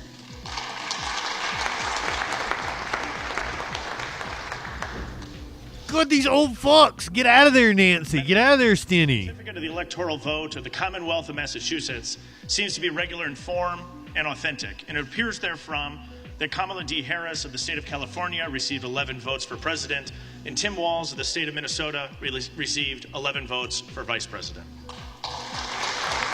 Oh, that's why I think the Republicans are going to be impotent whenever Trump is finally out of the picture. But who knows when that will be? The certificate of the electoral vote. People in the chat were talking about, 2028. And authentic, and it appears there. If Trump is still the president State of Florida in 2028, president, and J.D. Vance of the state of. do you think there's going to be a Republican president running to succeed him? You think it's going to be Vance? I don't. Madam President, the certificate of the electoral vote of the state of Minnesota. Just like I said in 2016, he will not leave office willingly. Therefrom, that Kamala D. Harris of the state of California received 10 votes for Alien, good afternoon. the state of Minnesota received 10 votes for vice president.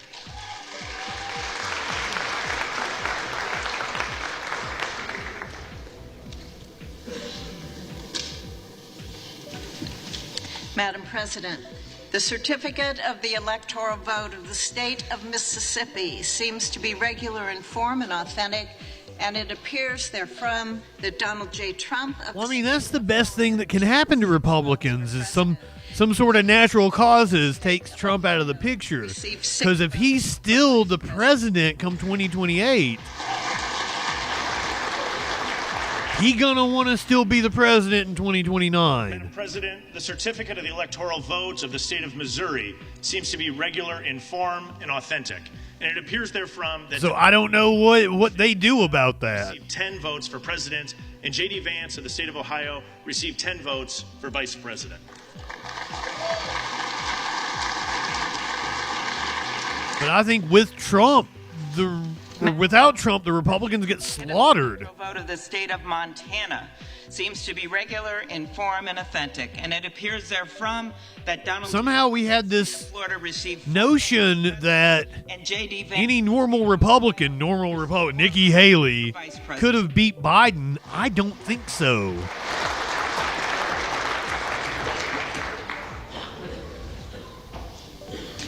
Madam President, the certificate of the electoral vote of the state of Nebraska seems Yeah, I don't think Republicans, absent Trump, can do shit. therefrom that Donald J. Trump of the state of Florida received 4 votes for president, and Kamala D. Harris of the state of California received 1 vote. I've been wrong before, though. I was totally wrong about this election. Ohio received 4 votes for vice president, and Tim Walz of the state of Minnesota received 1 vote for vice president.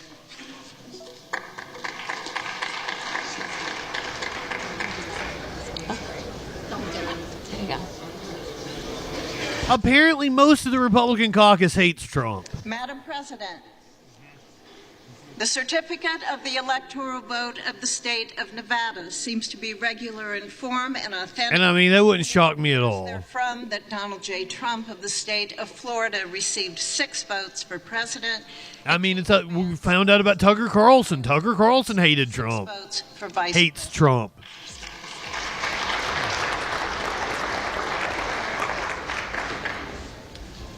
Madam President, the certificate of the electoral vote of the state of New Hampshire seems to be regular in form and authentic, and it appears therefrom that Kamala D. Harris of the state of California received 4 votes for president, and Tim Walz of the state of Minnesota received 4 votes for vice president.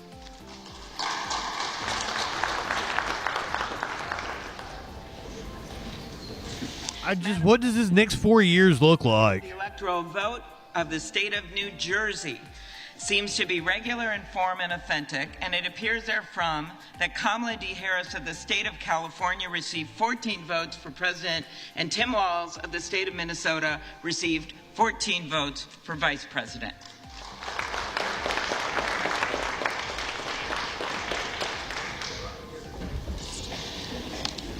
Madam President, the certificate of the electoral vote of the state of New Mexico seems to be regular in form. They're going in order of the states. And it appears We're on that New Mexico right now. Harris of the state of California received 5 votes for president, and Tim Walz of the state of Minnesota received 5 votes for vice president.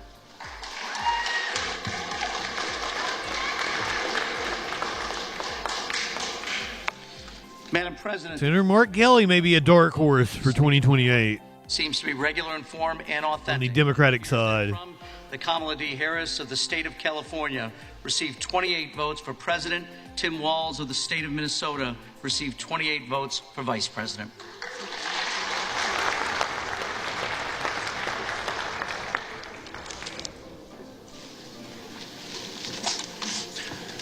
This Paul Ryan looking motherfucker here. Vote of the state of North Carolina seems to be regular in form and authentic. And it appears therefrom that Donald J. Trump of the state of Florida received 16 votes for president, and J.D. Vance of the state of Ohio received 16 votes for vice president. Timu Ryan. Madam President, the certificate of the electoral vote of the state of North Dakota seems to be regular in form and authentic, and it appears therefrom that Donald J. Trump of the state of Florida received 3 votes for president, and J.D. Vance of the state of Ohio received 3 votes for vice president.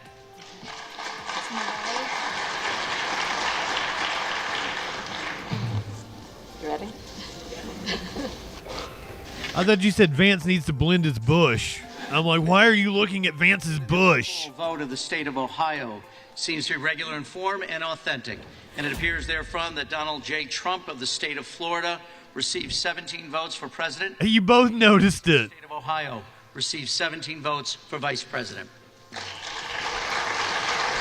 I mean, we came to the conclusion he definitely wears eyeliner.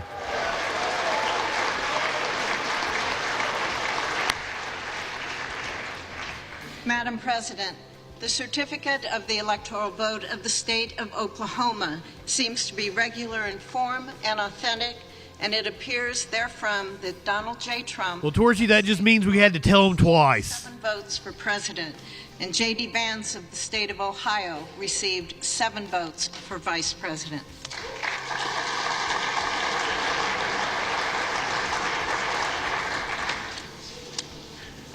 Madam President, the certificate of the electoral vote of the state of Oregon seems to be regular in form and authentic. It appears therefrom that Kamala D. Harris of the state of California received 8 votes. You already told that carpetbagger twice. Haha. Received 8 votes for vice president.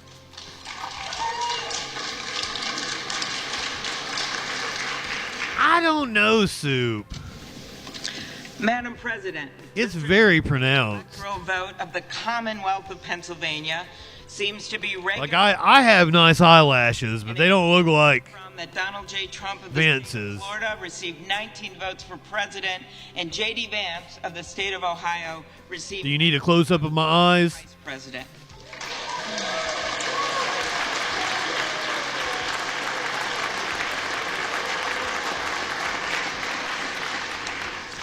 Madam President, the certificate of the electoral vote of the state of Rhode Island seems to be regular in form and authentic.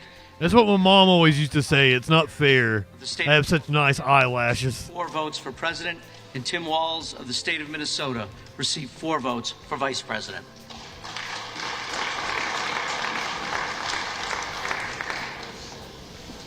Madam President, the certificate of the electoral vote of the state of South Carolina seems to be regular in form and authentic, and it appears therefrom that Donald J. Trump Thank you, Soup. of Florida received 9 votes. My mother had like little thin eyelashes, had to draw her eyebrows on because she barely had any hair there.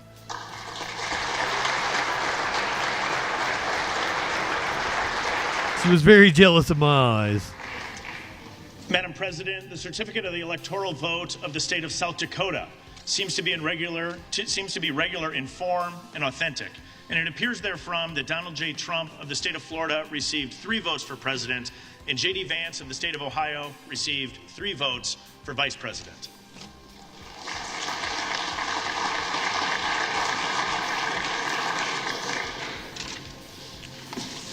Madam President, the certificate of the electoral vote of the state of Tennessee. I don't know why we have 2 Dakotas. Regular in form and authentic, and it appears therefrom that Donald J. Trump of the state of Florida There's like 20 people in the South Dakota. and J.D. Vance of the state of Ohio received 11 votes for vice president.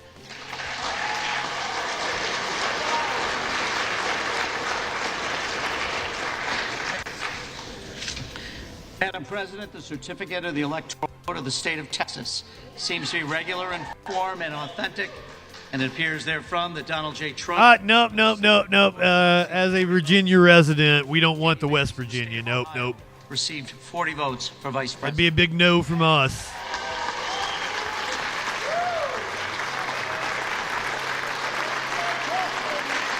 Too bad we have to take the West Virginia. Madam President, the certificate of the electoral vote of the state of Utah seems to be regular in form and authentic, and it appears therefrom that Donald J. Trump of the state of Florida received 6 votes for president, and J.D. Vance from the state of Ohio I don't know how I feel about the Carolinas either. Those are 2 larger states with larger populations. The Dakotas, there ain't nobody in them. Madam President, the certificate of the electoral vote of the state of Vermont seems to be regular in form and authentic, and it appears therefrom that Kamala I'm glad C-SPAN decided to put a check next to President Trump after he got the 270. received 3 votes for vice president. As if we didn't know.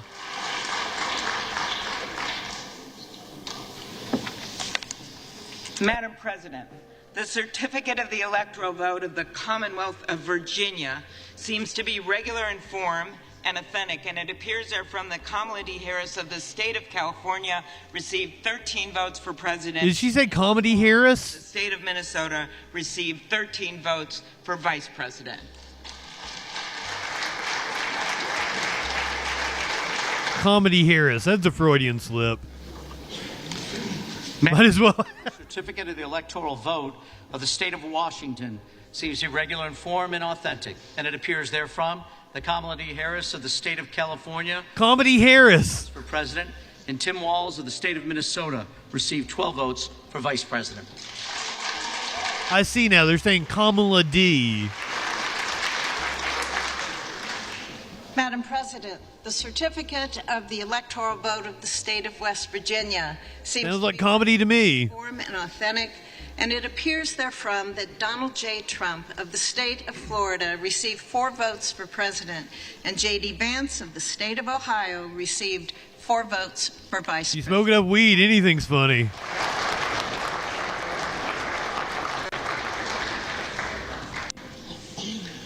Madam President, the certificate of the electoral vote of the great state of Wisconsin seems to be regular in form and authentic. I hate that they keep cutting to Vance. Donald J. Trump of the state of Florida received 10 votes for president, and J.D. Vance of the state of Ohio received 10 votes for vice president.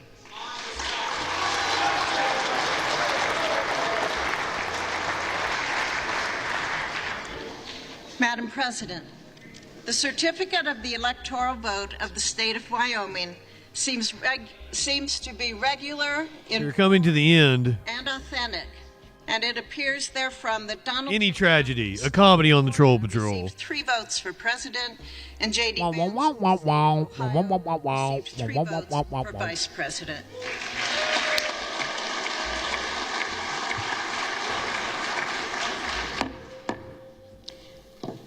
Members of Congress, the certificates having been read, the tellers will ascertain and deliver the result to the President. Ascertain.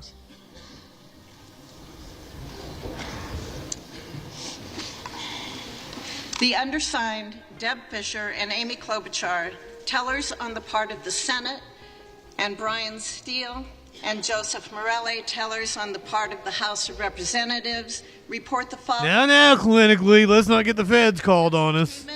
And and counting of the electoral vote for President and Vice President of the United States for the term beginning on the 20th day of January, 2025. The state of the vote for the President of the United States as delivered to the President. I was assuming Flash was out there trying to take the Capitol. The whole number of the electors. But no. All the people on the left are apparently pussies. 538. Within that whole number, the majority is 270. The votes for President of the United States are as follows. Donald J. Trump of the state of Florida has received 312 votes. Hey, Harris gonna go rip a door off the hinge. Still a laptop right after this.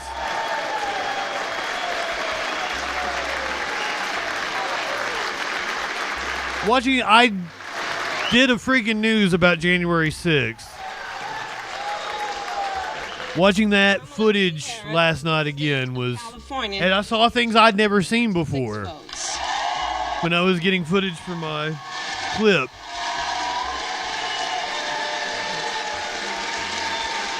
I watched them rifle through senators' personal effects. I saw them write a note out for Mike Pence saying justice was coming. I hadn't seen that footage before. For Vice President of the United States is 538. Within that whole number, a majority is 270. The votes for Vice President of the United States are as follows. J.D. Vance of the state of Ohio has received 312 votes.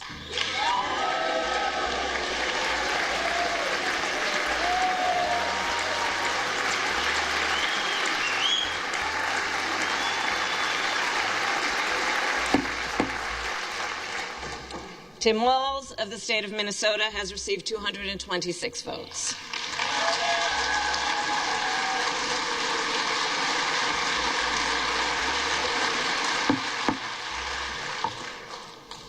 This announcement of the state of the vote by the President of the Senate shall be deemed a sufficient declaration of the persons elected President and Vice President of the United States, each for a term beginning on the 20th day of January, 2025. A few weeks exactly from today, we'll be back here. Together with the list of the votes on the journals of the House and the Senate.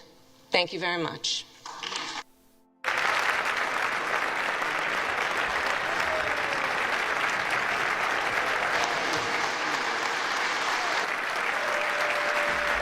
There you have it. Trump has been certified as the next president of the United States.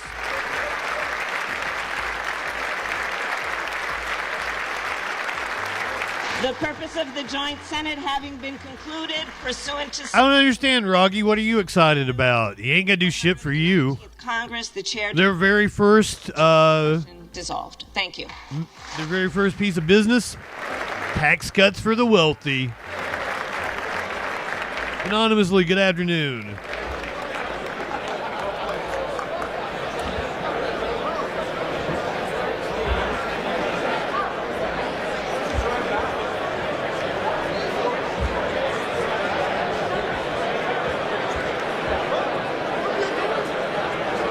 Trump is apparently preparing a mega MAGA package, is what they're calling it. They're going to try to push through all of his agenda in one gigantic bill early on in Congress.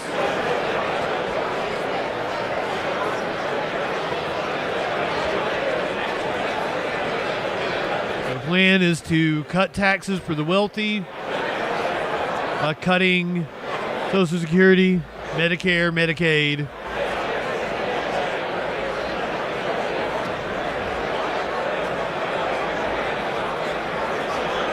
Rocky, it's always on January 20th. MLK Day changes year to year.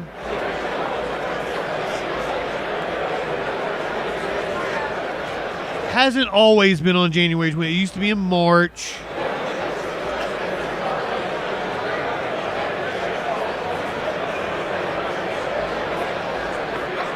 I will correct myself. They moved it up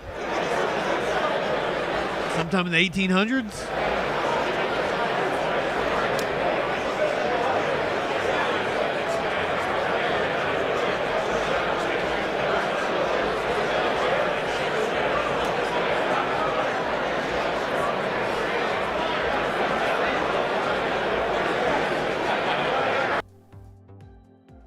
Oh my God, C-SPAN. Oregon gal, what's up? I sent you a whisper on Twitch the other day when you were wanting to speak to me. Get up with me on Discord, or Twitter might be good. I was absolutely going to take, because it looked like C-SPAN was going to take calls.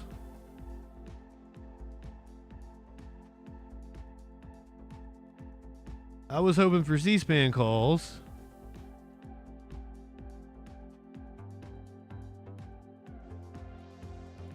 I mean, CM Punk is my favorite wrestler of all time. And I absolutely hate Seth Rollins, so I think we all know who I'm rooting for.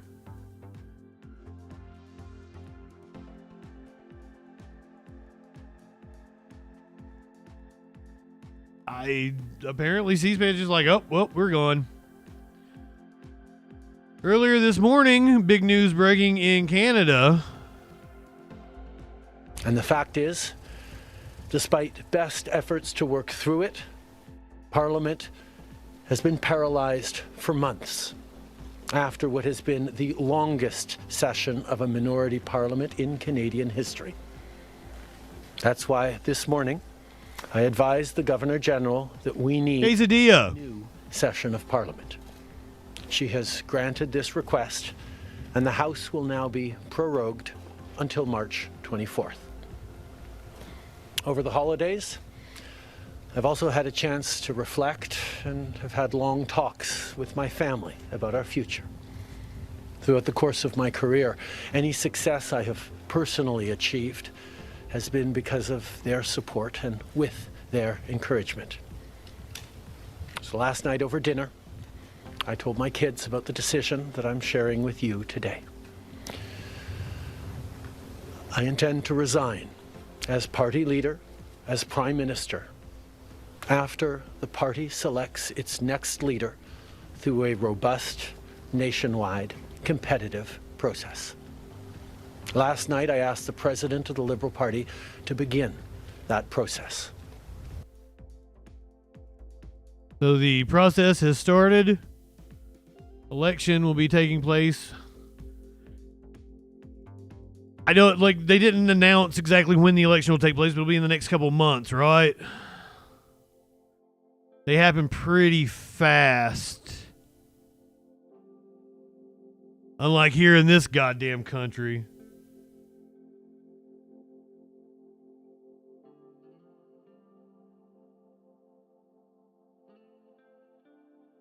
I told you I wanted C-SPAN calls. I'm going to make it happen.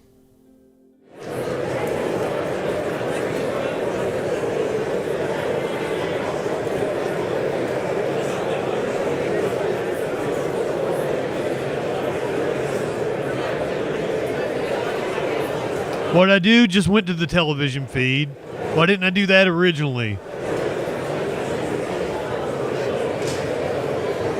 And you can't cut me off, C-SPAN.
Well, I wanted to do C-SPAN calls and then the chase.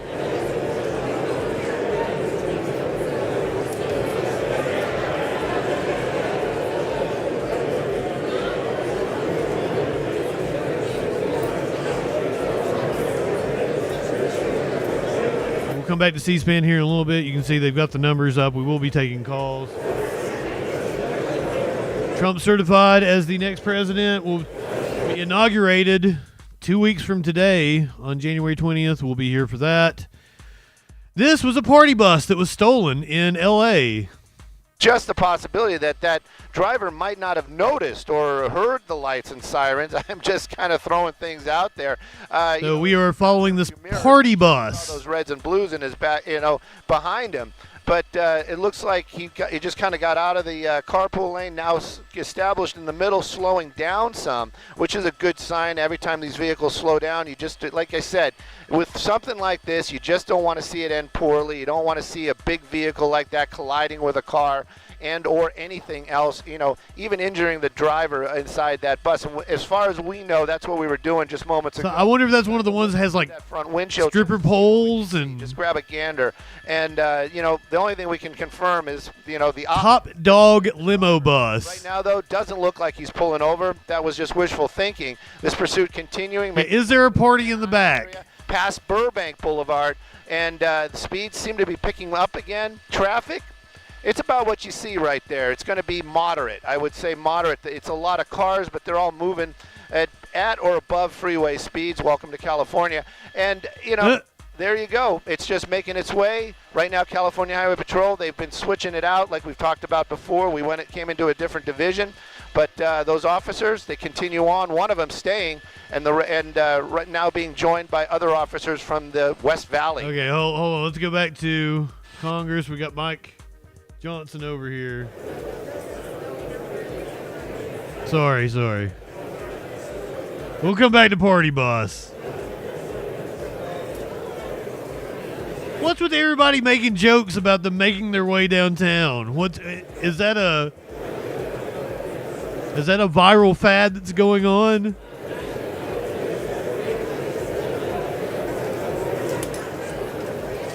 I thought Johnson was going to say something. Once again, this is live on the House floor.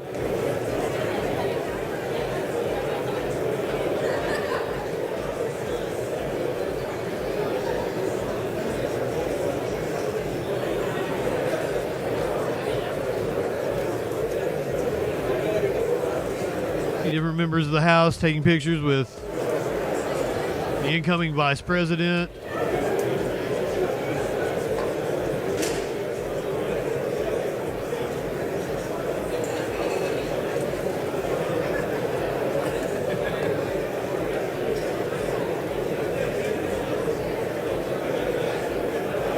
They did a fake out on me. Oh, I would walk 5. Oh, no, that's the wrong song. I think I started singing Vanessa Hudgens. I don't even think that's who it is it? It's, what was her name? Vanessa. And we're going to, again, attempt to Carlton? see if we don't interrupt the speaker as he goes to the gavel. Ultimately, Carson? Gavel out this joint session of Congress. Again, Casey Brigade is with us. He teaches at George Washington. Vanessa Corley? And he also directs their master's program in legislative affairs. And we're Carlisle? at the table. One thing I wanted to just note, we were talking beforehand, Casey, about how much protocol and performance there is in a Vanessa Carlton. Like today. Yeah, that's it. Those was the language that the speaker just used to spread the results across the journal. Across the journals, which it looked literal in that they took those big certificates of ascertainment and votes and literally put them on the various journals up there.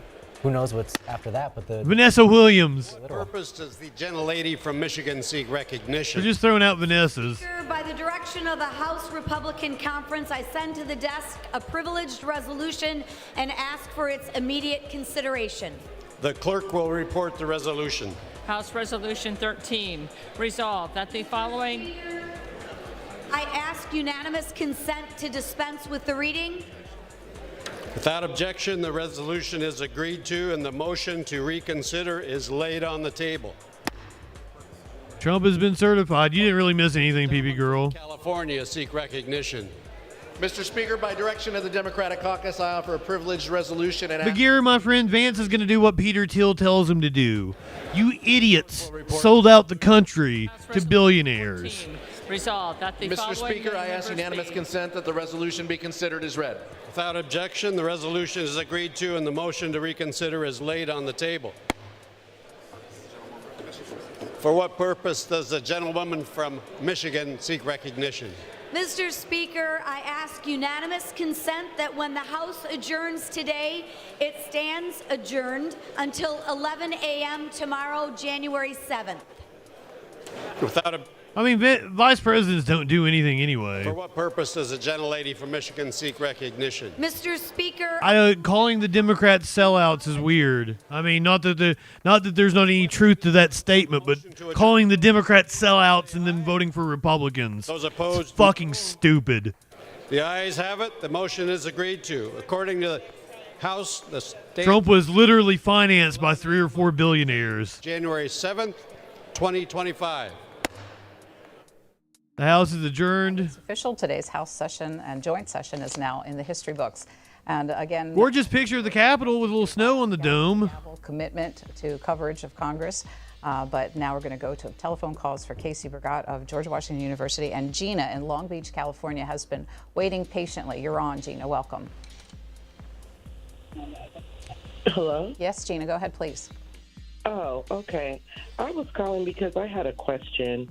Does the 14th Amendment, Section 3, the disqualification clause, my question, I don't know if you can answer it or not, but doesn't it say something about Congress has to do something like remove the disqualification for office if a senator or anyone that holds office in the United States government, don't they have to remove that clause or something?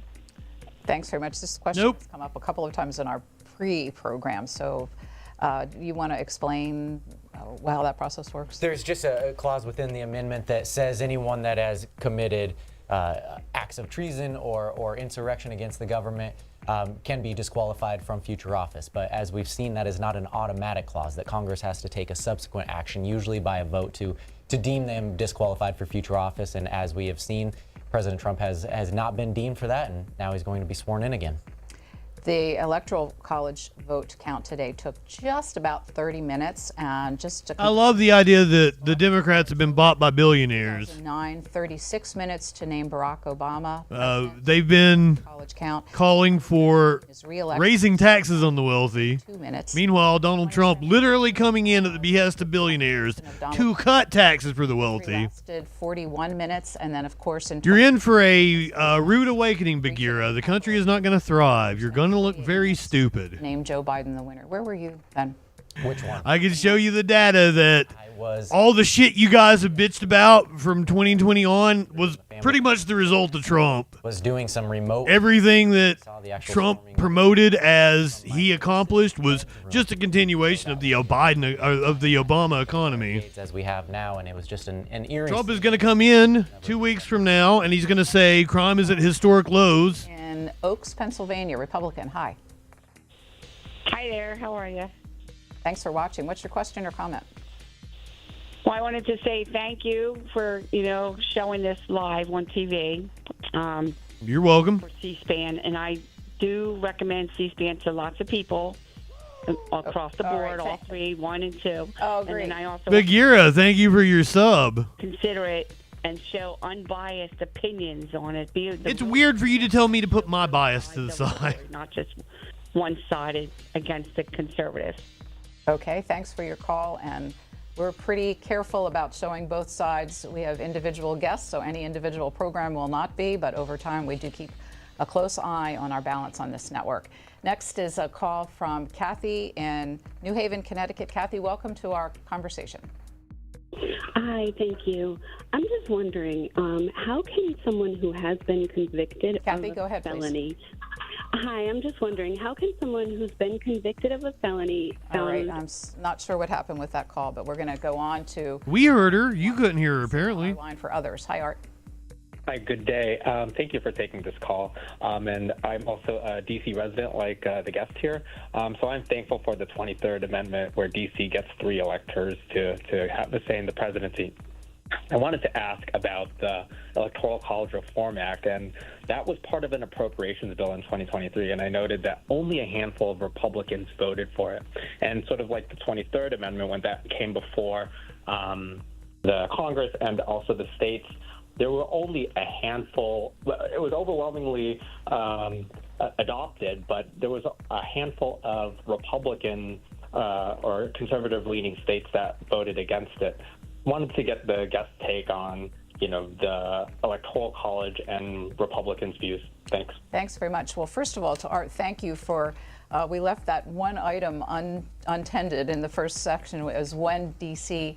actually got the right to vote in presidential elections, and thus part of the Electoral College, which was? 1961, I finally passed the test. Yes, the 23rd Amendment, it was good to throw those 3 Electoral College votes D.C.'s way. And for his 61 Electoral College Reform Act? Yeah, it was passed in late 2022 as a part of a bigger appropriations bill. This is something that a lot of folks worked on over a couple of years since the January 6th insurrection. And his qualification of a handful of Republicans. That was true on the House side. I think it was 225 House members, so only a handful of Republicans there. But on the Senate side, I think it was 68 senators, which in this day and age is a huge landslide. So there was more buy-in than just a handful, especially on the Senate side where it mattered. We are anticipating some remarks from the Vice President, Kamala Harris, inside the Capitol, and we're going to keep an eye on that and show those to you live when she steps up to the mics there. Next is a call from Lydia, who's watching us in Florida, a Republican. Welcome, Lydia. Hey, Lydia. Hi, I just want to say our group is very happy with the things that happened on the TV today, and we just want to God bless all of you people for being so great for putting this on TV for us. If it wasn't for your station, we don't know what we would do. Well, thanks. What is your group? We're a group of 80. We're over 80 senior citizens. Really glazing C-SPAN today, aren't we? And at least they got the vote for the person they wanted in there, and we're just thankful to God for everything that happened today, and we just hope that oh my God goes away in the future and everybody gets their heads on straight. And you guys keep doing the good work. Thanks, Lydia. How many people are in your group of over 80s? There's 84 of us right now. My goodness. And are you all watching together?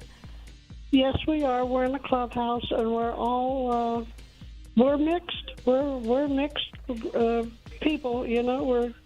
We're just we're from all over the United States, and we all moved to. Oh, that's what she meant by mixed. And it's cold. Not that they're actually diverse. We're okay.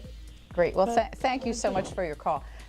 For people in the business that I'm in and you're in, calls like that just make your day, don't That's they? good stuff, right? Getting together, and hopefully there's some cross sections of opinions there where there's some healthy back and forth, maybe some good nature ribbing. But yeah, 80, what'd you say, 82 of them, over 80 signing up in the clubhouse? That's awesome. That's good great. stuff. Thanks so much, Lydia, for calling. I'm glad you got through to tell us your story. Vera is next in Smithtown, New York, Democrat. Hi, Vera.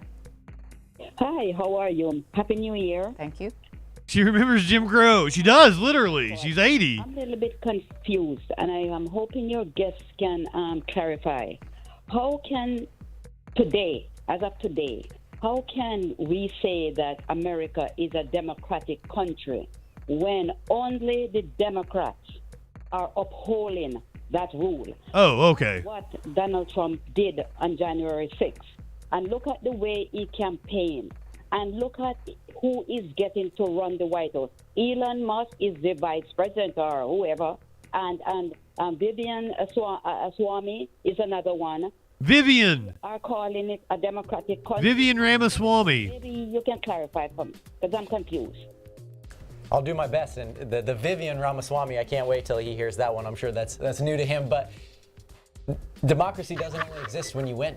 Right, that we have this system in place, that we both knew the rules going into it. Parties can disagree. I'm calling him nothing but Vivian from now on. Representative system, but we all knew what we were signing up for with the Electoral College count. There was 312 Electoral College votes that went to Donald Trump. No matter his transgressions in the past, there are processes for these to register your discontent. And ultimately, he got enough votes to be sworn in, including the popular vote, which, to your point about being a democracy, even he won that popular vote too, so it undercuts that electoral college problem there as well. If you wanted to know what a certificate of ascertainment looks like, we've got a picture of one to show you. He barely won the popular vote on his third try. The archivist. That's where they go for, as we heard Tom Trail, welcome in. Parliamentarians talk about how they keep records of all of those certificates. Also, I guess we'll be here, what is it, later this week? For George Washington. So Friday, Friday is position to be sentencing for Donald Trump. Out to you. Receiving these votes, the official things that keep them well documented in the archives where they need to be. Could you, as a legitimate researcher, go in and ask to see these historic? Good question. There are different access points depending on the documents and how valuable they are. Like the Constitution, I'm not Nicolas Caging my way in there to get that. Yeah. There's a lot of avenues for research there. Curiouser, we just had a Nicolas Cage name drop. To see those things, but there are examples of these online to see what they look like, and it's worth seeing just because no one knows what a certificate of ascertainment means. And what does it mean? It literally lays out with state seal who the signing factor is, certifies exactly who the electors are and the vote counts there are. It's just the certification stamp of approval from the governors, usually sent into Congress to count. You know, we didn't cover this in the first part, but how does one become an elector? Yeah. This is a black box for folks where electors are usually like super volunteers. They're plugged into their state and local parties. The elections and usually the parties within those states have ultimate say on who the electors are, but they're literally named by people, usually bound to the candidate for whom they support.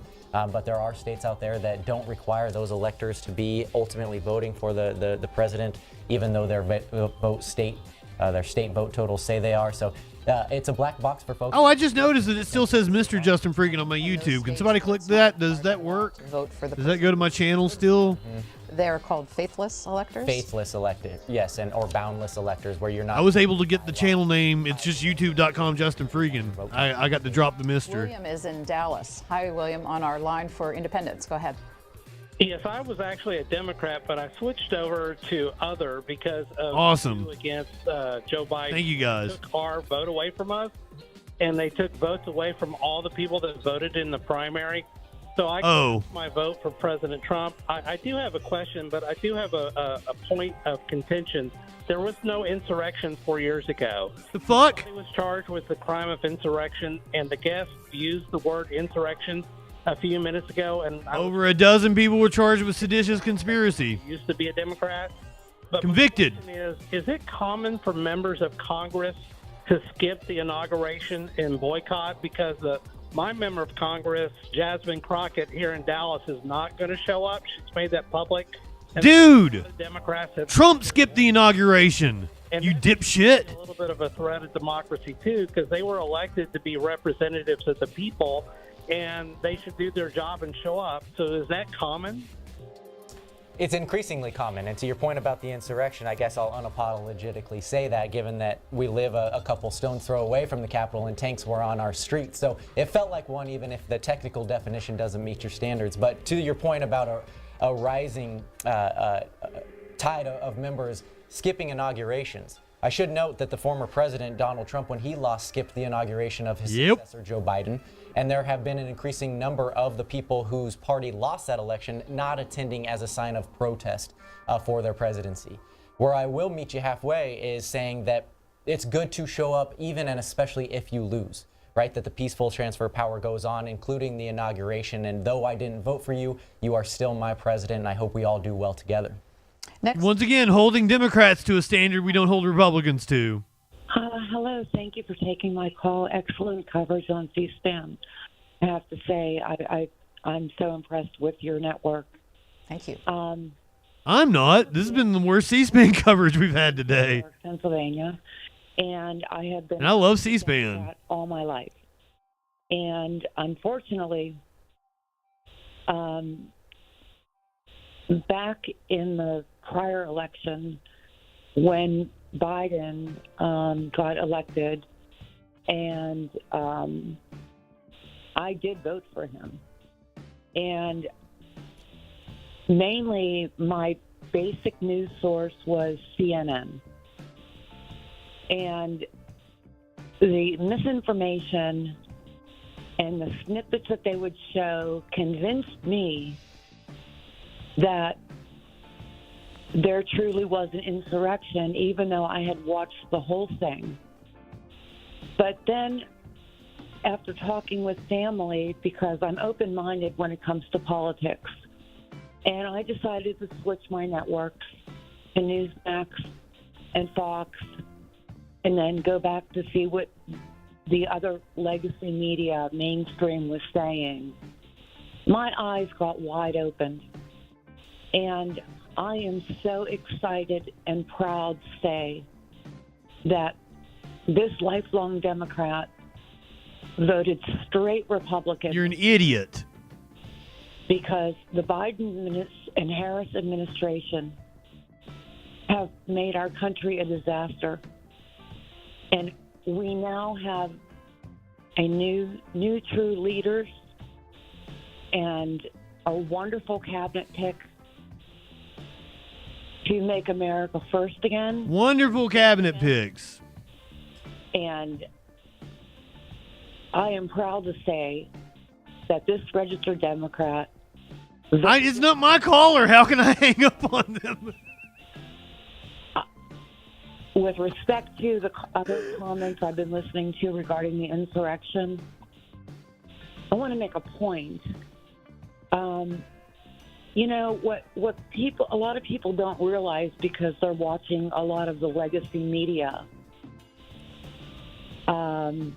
regarding January 6th. Okay, ma'am, I will give you here. Pelosi. Go watch ProPublica. They put it together like all 3 hours of the footage.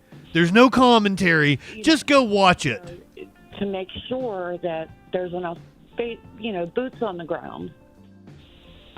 Because no commentary, just the footage of what happened in chronological order. And there was a recent video on Newsmax or Fox.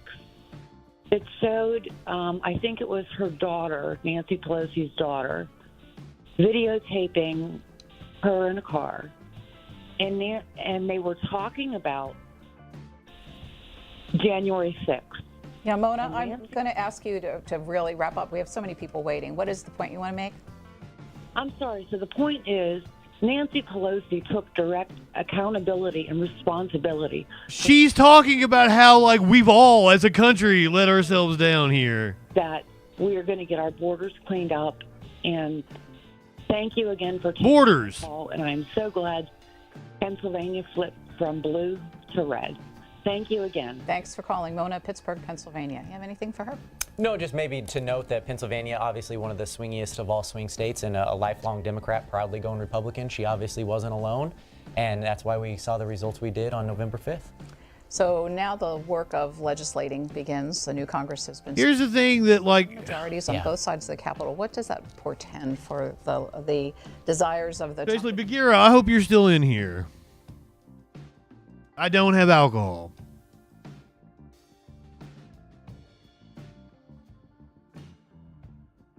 Donald Trump is going to come into office in 2 weeks. He is going to, I don't know if he's going to say it on Inauguration Day, clearly, but it's February, March.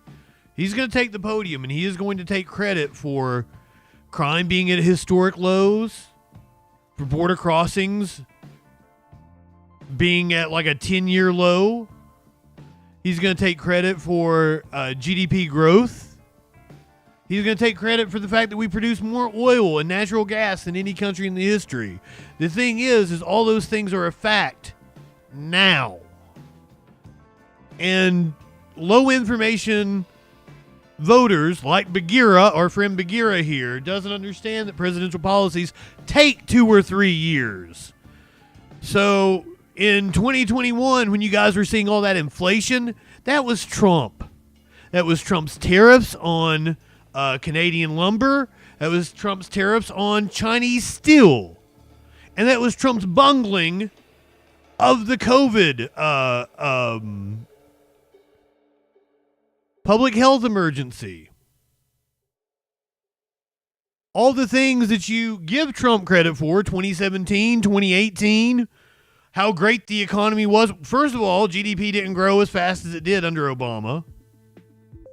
Unemployment plateaued where it was when Trump took office.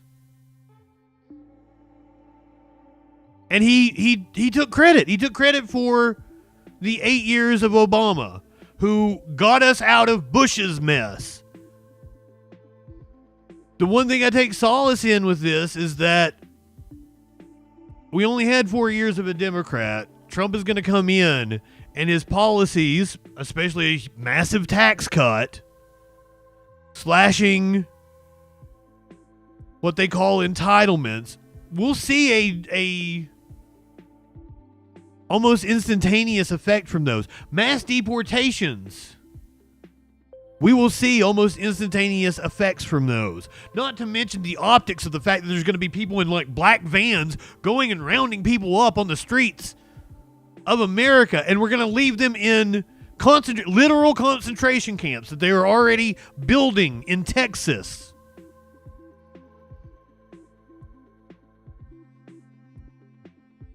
Biden did terrible on COVID, but I mean, and believe I yelled about it the entire time that, like Biden's acting like nothing's going on. But seriously, what could he do after Trump has already botched it? It's not like you can put the genie back in the bottle in January of 2021. Once you've already lost control of that public health emergency, kind of hard to get a grip on it. What I cut Biden slack on his response to COVID. What I absolutely will say that Biden fucked up is H1N1, H5N1, bird flu. The Biden administration and the CDC have absolutely fucked us over on bird flu. And it may not be this year. It may not be next year. But it's not if, it's when. And it's coming within the next few years. We will have a bird flu pandemic. It's already a pandemic in birds. It's already mutated. It's not if, it's when, and we have done a horrible job at containing it. And that I will place squarely on the Biden administration. Also, Michael, good afternoon. Yeah, he fucked that up, but that's what people wanted. That is what the donors wanted. That's what the mass population in the United States wanted. They wanted it to be over, and Biden thought it was over with the vaccine. He absolutely ended a lot of emergency services, but I can't put that squarely on Biden. That seems to be the mood of the country at the time.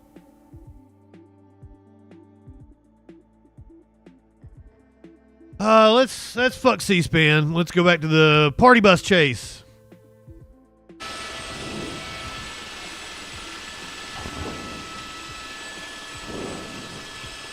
Also, I believe I'm going to go cut the Vivian Ramaswamy thing from C-SPAN because that was really funny.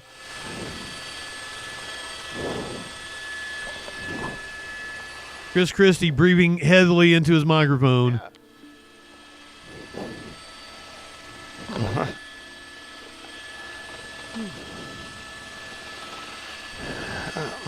Oh no, he may be masturbating. They don't know he's on air or something. Well, it was at 80. Now we've dropped down to actually 65. Just now I heard them talking, calling it out. They said they're actually established at 65 miles an hour. You know, maybe that driver, I've said it before, maybe he's just thinking, put the cruise on. We'll start, following the rules here and they'll just back off. But speed wasn't the reason why they tried to pull this thing over. It came up as a stolen vehicle, and that leads to a bunch of questions. Does that person behind the wheel understand what he's driving? Like you said, this is a big vehicle loaded down with a lot of accessories. It can take up to 25 people. I'm hoping it's just the driver in there. But does this person? I hope there's a party going on in the back. Driving. that seems to be one of the big questions for me. So that gives you an idea that maybe he is familiar with it. Maybe it's a disgruntled employee. Who knows? I mean, we could go through a list of things. Disgruntled employee. I didn't even think about that. And California Highway Patrol, they're kind of tasked with, all right, okay, this vehicle's stolen. The top dog party bus. We want to get that driver into custody, but how do you stop that? How are you going to stop this thing right now? Spike strips. Are there windows, or is it completely enclosed? Would say at home is just throw some spike strips. But you're driving on the freeway. The freeways are packed. How are you going to get that vehicle separated enough where you can actually deploy those spike strips? Pit maneuver. It might be possible, not at these speeds, that's for sure. It's kind of a misnomer, Bobby, about the size, because it's going to be so big. Remember when we were watching that service truck? I think it was in Massachusetts or Maryland or somewhere. With a vehicle that size, it's just the speeds have to be slower. Maybe he's on a turn. They were like attempting to block him in. They weren't attempting to pit him. But he just pushed him out of the way, and it was so much fun to watch. The only thing they can do. And once he realized he could just push the cops out of the way, he kept doing it. Lights and sirens are on. They're just behind him. Alien, you are making a great point there. This thing probably gets 5 miles to the gallon. But it might have multiple tanks as well.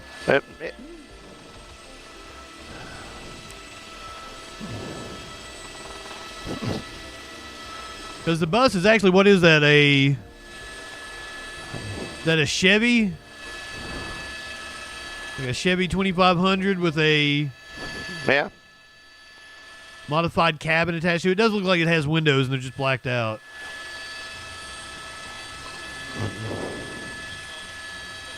Got a good shot of the driver. He's definitely white.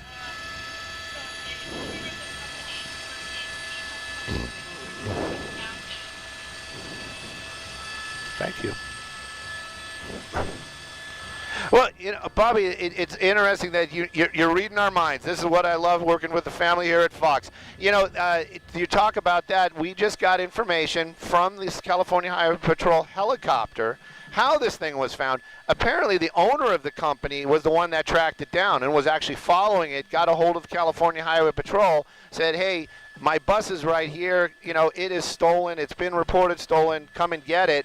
And was waiting, or that guy might actually still be trailing behind because speeds were not so excessive. But that's how this vehicle got found on the 405. And like you said, started, could have most likely came from San Diego. This vehicle seems to be on a mission, like you said. Looks like we're going to be going northbound on the 405. We've been staying north. He's got a couple of options, but in the lanes he's in, it looks like 405 is going to be where we're going to stay for a little bit. This takes us onto the 5. Maybe he had a plan to go up north somewhere. We just don't know. Right now, I can tell you, California Highway Patrol, they're behind it. Confirmed stolen vehicle. Like you said, thank goodness, not dangerous. This guy's not changing lanes or being very aggressive. But again, it's that how do you stop this thing? How do you get that driver possibly to change their minds and pull over, opposed to just continuing on? And something else. I'm not. Our Google, let's just be honest, don't have enough internet to go to Google right now. But I'm kind of wondering if a bus like that has the ability to have extended tanks. So maybe this thing can just keep going and going and going, possibly all the way up to San Francisco without running out of fuel. So right now, we're...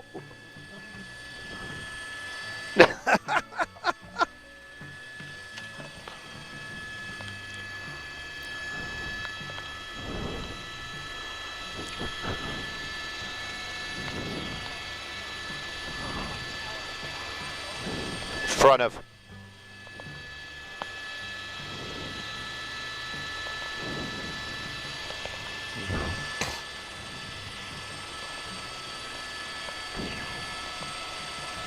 Oh, I totally get that, Michael. Believe me, I was screaming about it at the time. Oh, this is a Ford. It was like a Ford, 350. Yeah.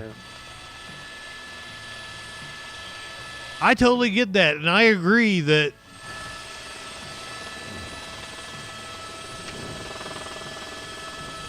as a whole, we could have handled it better. I just the position that Biden was put in. And right now he's driving extremes. He's picking up his speed a little bit. There was that. Given the temperament of the country. More of an uphill grade here in just a moment or two. Got some information from our assignment desk saying that most likely that vehicle has a 100-gallon tank. I'm going to work with Angie here for just a second. It is behind us. It just transitioned onto the 5. So, these are things that we're thinking about. Also, it's probably, I'm guessing, it's a diesel. Something that big is a diesel. So, again, we just don't know. They make them up to 650s? Going on. That's also the big curiosity. I didn't know they went that high. Who that driver is. And, California Highway Patrol, these guys really good at their jobs. And, it almost sounds like, I'm poking fun at them, but I'm not. They are excellent at their jobs. And, they already... Jesus, I mean, I've been in a 350. I'm just letting you people know, because in the past when I've basically called out what's going on, I've been called out myself. People are saying, oh, he's letting them know. I really hope he's sitting down there watching us right now, maybe some app, being safe while driving. But, the reality is probably he is not. So we can talk about things. I don't know. If you live in the area and you're in a police chase, do you automatically put on Chris Christie? This is going to be, we're established on the 5 freeway now, coming up to the Newhall Pass, 210 freeway coming up as well. But it does seem like...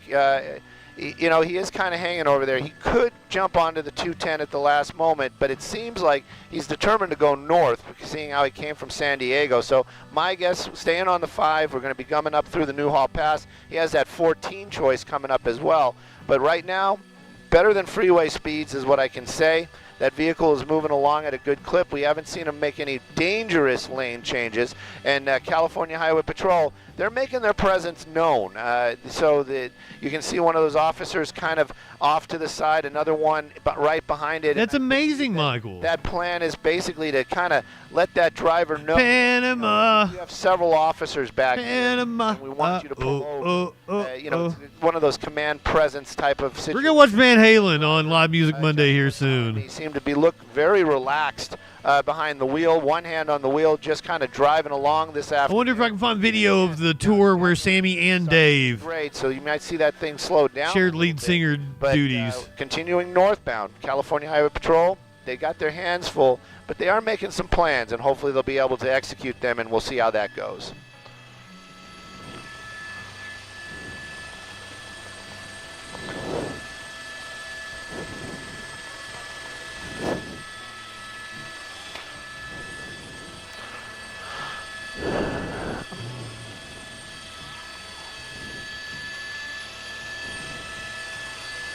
One of my least favorite Van Halen songs, by the way. I hate Panama.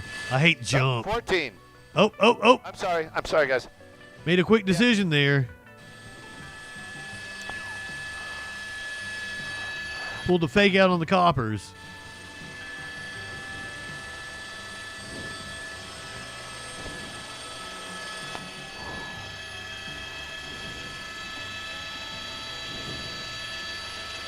Once again, we're not going to be doing Troll Patrol tonight. I'm taking the night off to watch the debut of Raw on Netflix. Live Music Monday. We did Led Zeppelin last night after the show.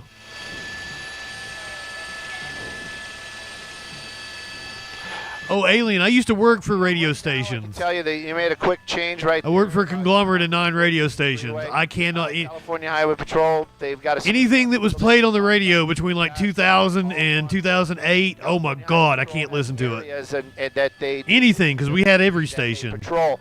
The 14 is going to put them in the Newhall, or put them with Newhall, so they're going to be changing. Played the same 15 songs on the country station. Move down. Played the same 15 songs on the rock pop station. And maybe there's a cop going around in the far right lane to get in front of him. That plan that we talked about going on, so he's probably going to try to make his way well ahead of what you see right there. Right now, though, the pursuit continues down there, and they're just the only thing they can do right now is follow along, kind of warn the public. The vehicle moving Well, along. I will, as somebody who worked in radio, I will tell you that the data says You got gravity working that people listen to radio for about 15 minutes at a time. Santa Clarita area. So the thought process is they want to start climbing. give you a big hit. You will hear a big hit within that 15 minutes that you're listening to it. It does. It looks like we're brand new. That was the thought process. That's why they play the same shit over and over again. Again, just keep an eye on it right now. Also kind of wondering, is it just the driver in there? Are there other people in there? How the officers But then people that listen to the radio all goddamn day hate it. comes to an end. How are they going to clear that bus? Are they going to have to? Those things are kind of interesting as well, how they're going to handle all that stuff when this thing comes to a stop.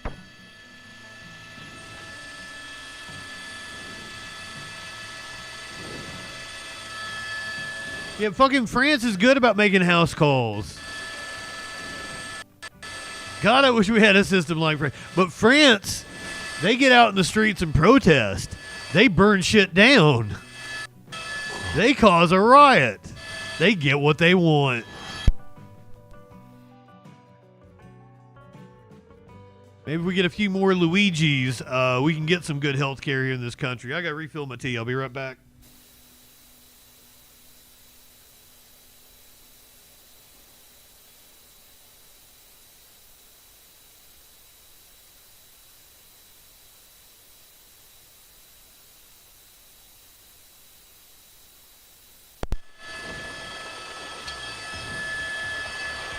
I don't know. Looks like he's getting off the freeway.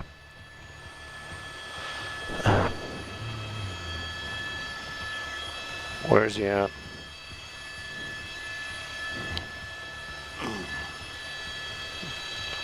We're getting off the freeway? Right out my door. Yeah, he's still clearly he's literally 9 low, 9 straight down. He's changing lanes. I thought he was going to get off the freeway.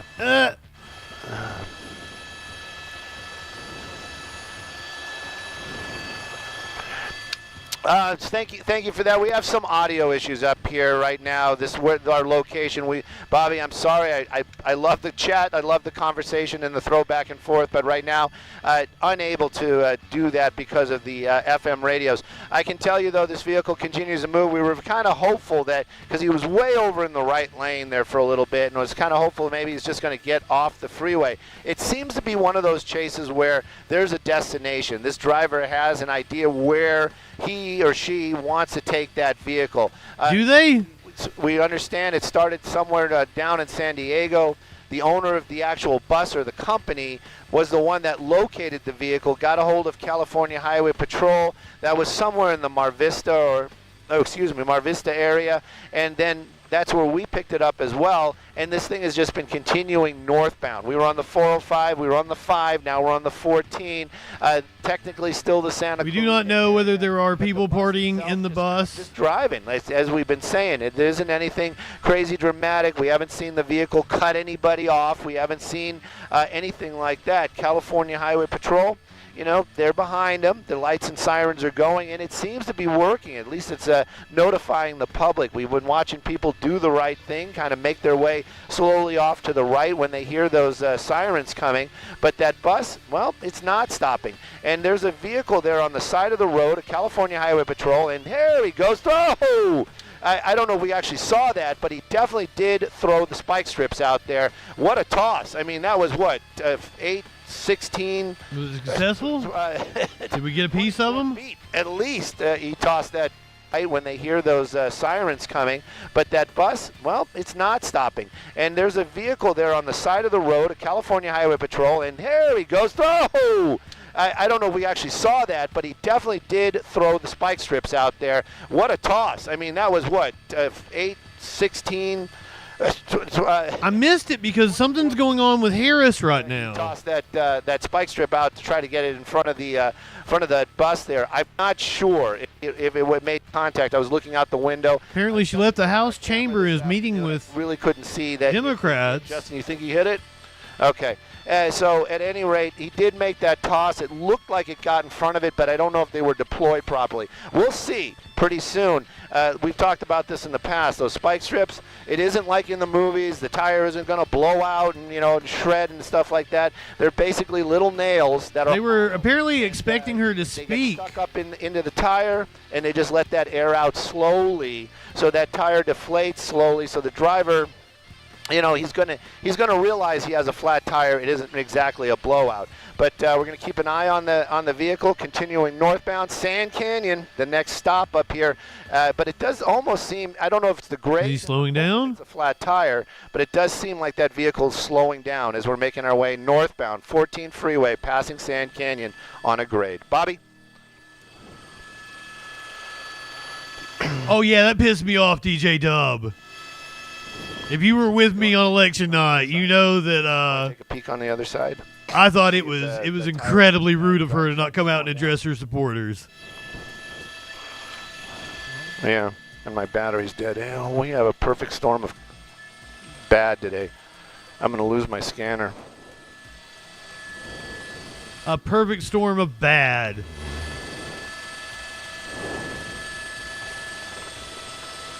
Conferencing with Democrats is weird. Like, what conferencing for what reason?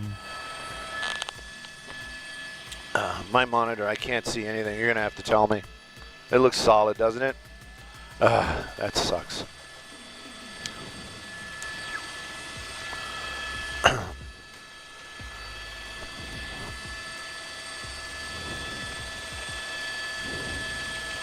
Wow, and I was in North Carolina for the election.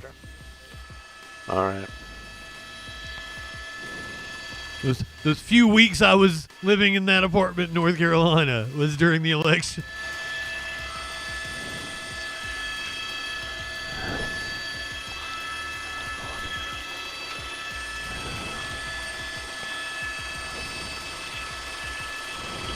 Always have that memory of the 2024 election.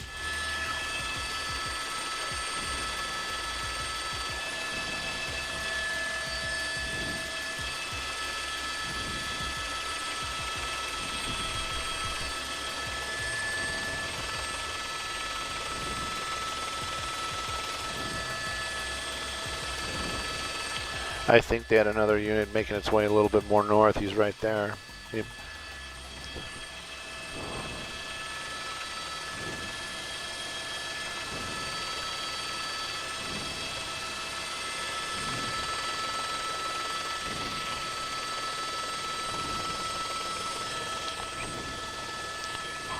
Oh.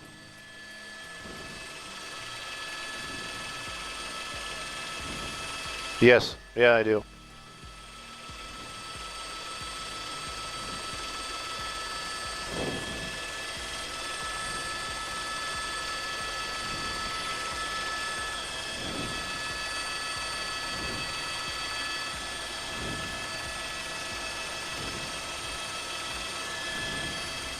Bunzer balls! This is a party bus. Apparently a stolen party bus.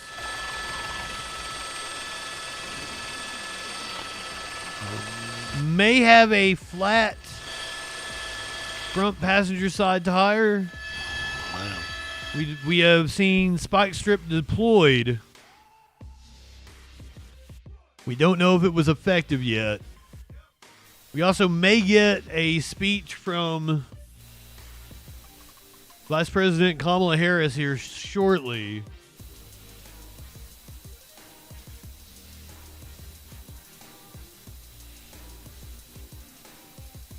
Of course, within the last hour, Donald Trump certified as the next president of the United States. Yes. January 6th this time was very uneventful.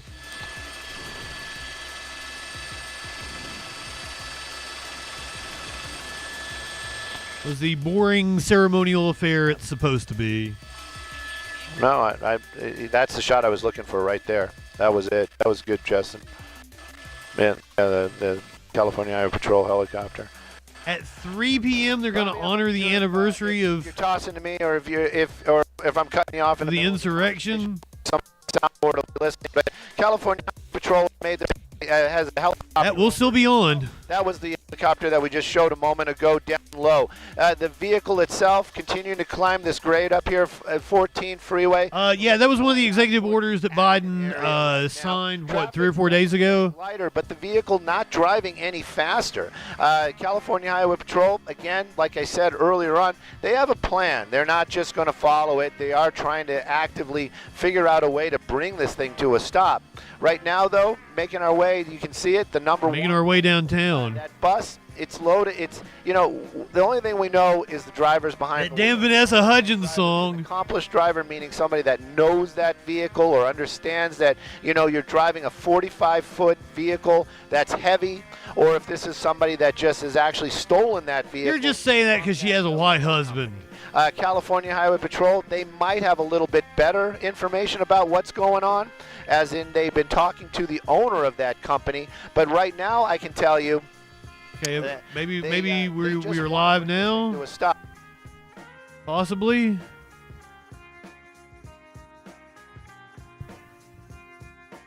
And House of Representatives are meeting in joint session to verify the certificates and count the votes of the electors. Oh, this was earlier today. This isn't live. President of the United States. They're going to fake out on me. The driving hasn't been erratic. There hasn't been any near miss. I thought they said she left the chamber. We could possibly call extremely. Okay. Well, I heard that. Thank you. Did you lose our signal? They might have lost our signal. All right. Well, something's going on. Yeah, he's slowing down a lot. Definitely. The tires still seem... Oh, no. It looks really low. I think they would have said it.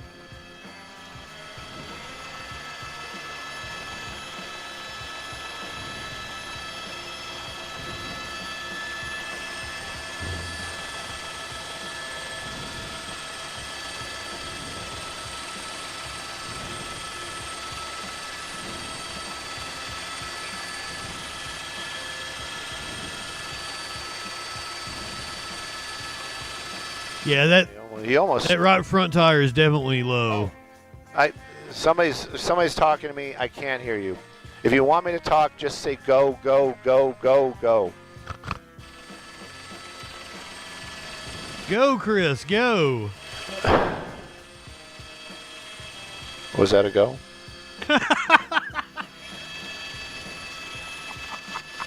Yes, I can hear you. I heard somebody say, I know you can hear me. I heard somebody say, I know you can hear me. Do you want me to turn my microphone off? Okay.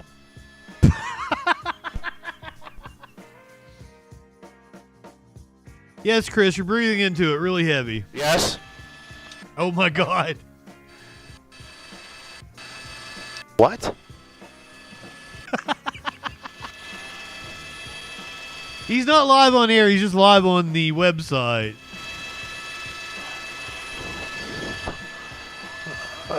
Off or up?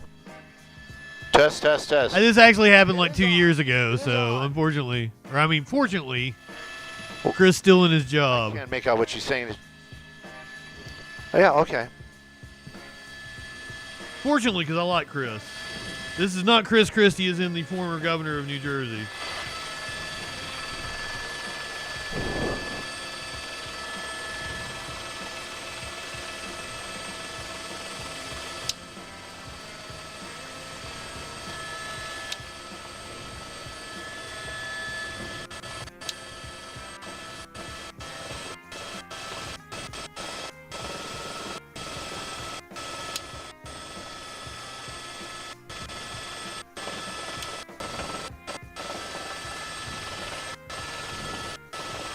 What is this?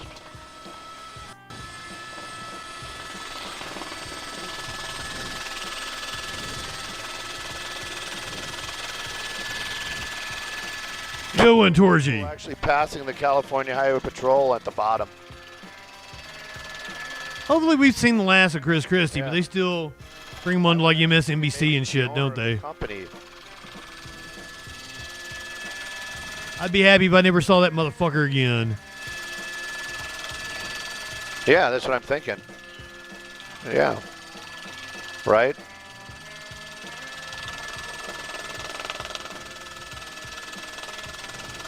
Remember when he called Donald Trump Donald Duck or some shit? Like, oh my God. Oh yeah, because he was ducking the debate. He called him Donald Duck because he was ducking the debate. Man, the primaries seem like forever ago. Barely make a. It's not an on or off. It's like you guys are in static, and I'm trying to pick up what you're saying.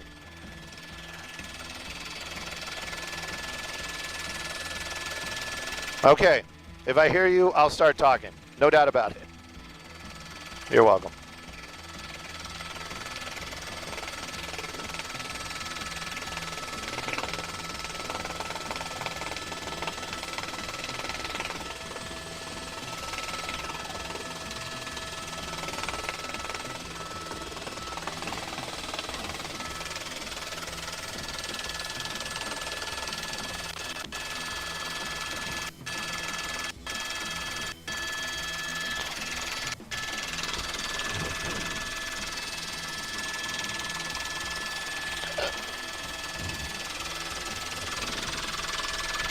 Okay, here we go.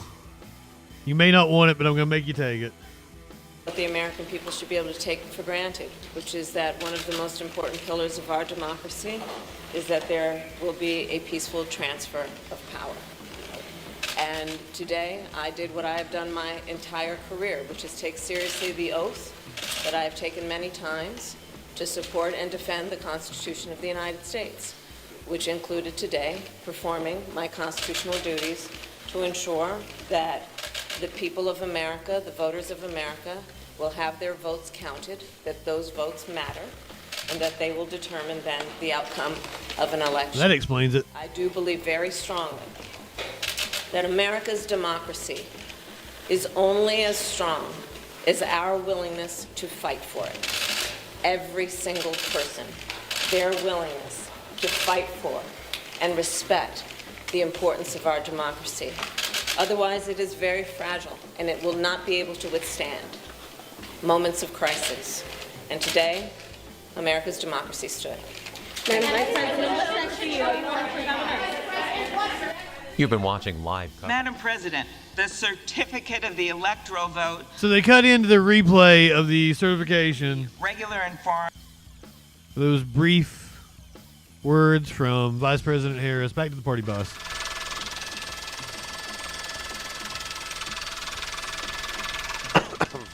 We're going to get fuel at Fox.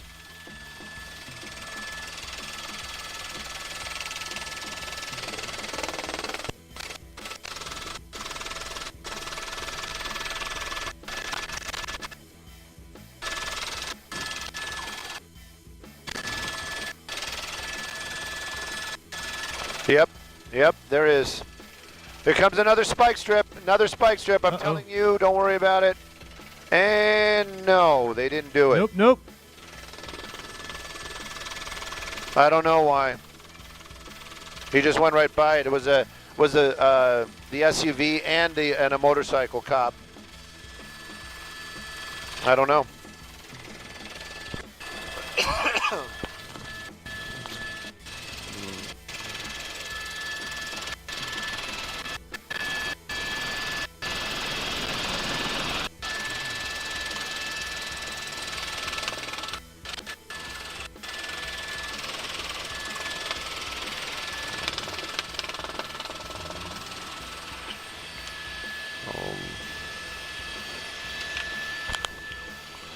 Bobby, we've been watching. There was another chance for another spike strip, and they just didn't do it. The officers decided probably it was a little too dangerous, or there was something that caused them not to. So that was over there at Sierra Highway, the 14 northbound Sierra Highway. Acton is where we are. Crown Valley is coming up, is going to be the next off-ramp. You know, that party bus at one time, you have to excuse me, I haven't had the luxury of hearing you earlier on, almost came to a stop there on the 14 for a moment or two. We thought maybe something had happened or the vehicle had conked out, but it just kind of really came to an almost stop and then continued down on the northbound 14 freeway. The California Highway Patrol, they're doing what they can to track this vehicle. I heard one of the officers calling in and giving the information that they had, and they were talking about that, and I was listening in best I could at that point about the actual owner. I think that is an interesting part of this whole dynamic, that the owner was the one that actually was tracking it and said, hey, this is where my bus is, can you come and try to stop it? Right now, though, that driver just continues to drive. I would almost guess. Now, this is, again, this is how you can be wrong, is when you just start throwing out guesses, is that I have a feeling that driver knows what they're doing, possibly somebody that's driven a vehicle like that before, because we haven't seen anything too erratic except for that decision at the last moment to take the 14. The bus itself been basically staying at little better than freeway speeds. That's a great shot right there, Justin, showing the California Highway Patrol helicopter above of it, and talking to Ponder Monkey down there on the ground. Same type of deal like Skyfox. They're going to kind of just keep with it and relay information to the officers, and if they need something like what's going on ahead, things like that, that helicopter will take care of it. And if they actually need it at the end, that we've seen it in the past, that helicopter will land where it is safe, and an officer will get out to actually conduct or help in conducting an arrest. Right now, though, this one just seems to be a slow-moving party bus. This vehicle... We've had to take a break a couple times. Harris just spoke. Been an uphill grade the entire time, so whatever gas mileage that vehicle or diesel, it was getting... We're back to the party bus. We believe it was spike stripped. Just didn't have that thing filled up when it was taken because... Right front seems to be low. Like that. Yes, they're using spike strips. There was one actual attempt, and then a second one where they kind of just aborted it at the last moment. Not really sure why, but we talked about doing the pit. They're not going to do it on the freeway. They're not going to do it when speeds are up this high. And that vehicle itself, like you said, it's big, it's heavy, it's lumbering is probably a good word for it. But in the end, it's the driver. That's that vehicle isn't going on its own. The driver's driving. Just how she did her duty, and right now that person's making a decision. Peaceful transfer of power and all that good shit. And, it just continues on. There's another California Highway Patrol vehicle, and this is a thing too. They said they're heading north, so not heading down to Mexico. Do any kind of pit maneuver, just maybe heading for the Canadian border. A lot of these officers, they're out here patrolling. I'm sure they want to get involved in this chase, but they've got a different job to do. Actually, it's on the go, so they're probably switching off. It's probably another officer taking somebody else's spot.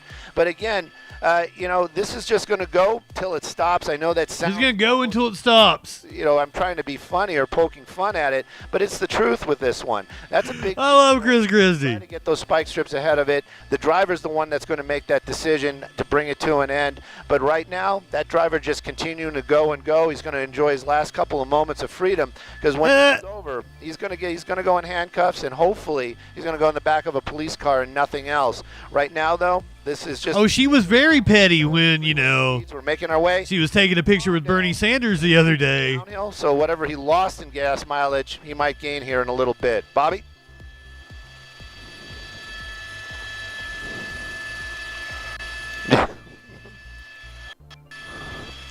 Okay.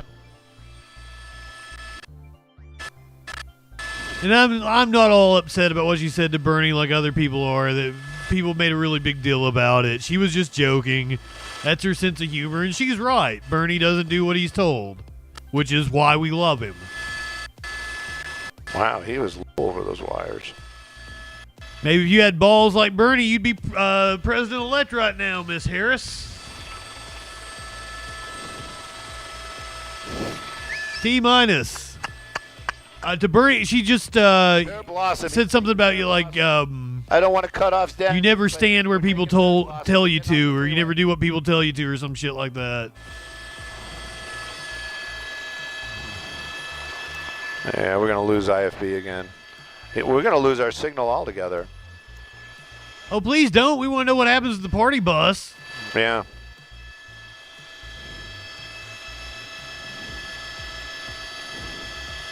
Okay. Oh, he's not taking Pear Blossom. He's taking the other one. He's taking Sierra.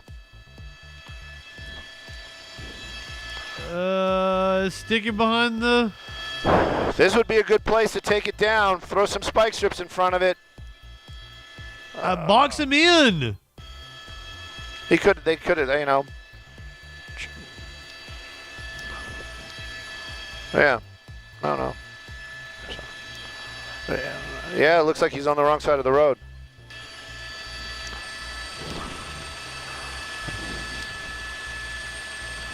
Sierra Highway. Yeah, exactly, PB girl. Top dog on the run.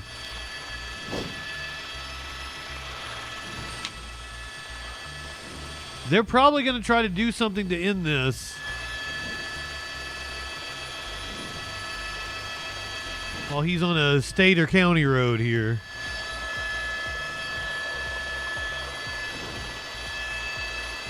If they have cops in place.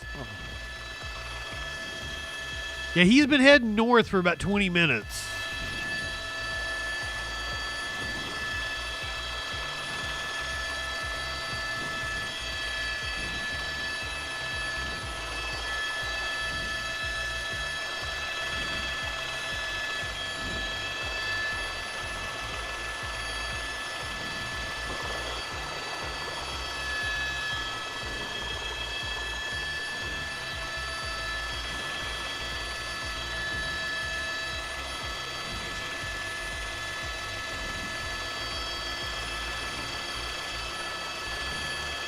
They probably don't have us. You can bump it up, but I... Oh! Whoa! Yep. Yes. Let's watch that again. He just crashed.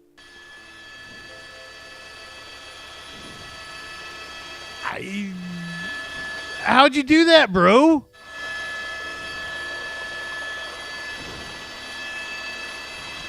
It's okay.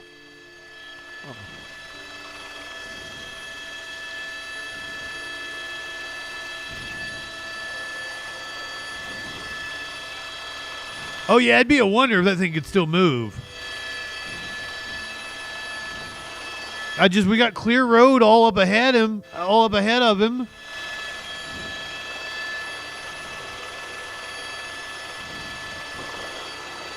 Where'd this car even come from?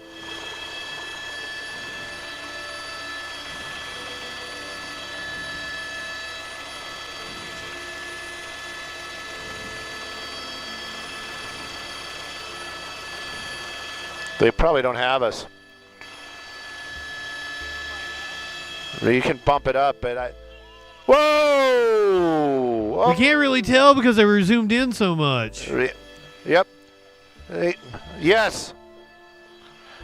He just crashed. He just crashed. He just crashed. Just crashed.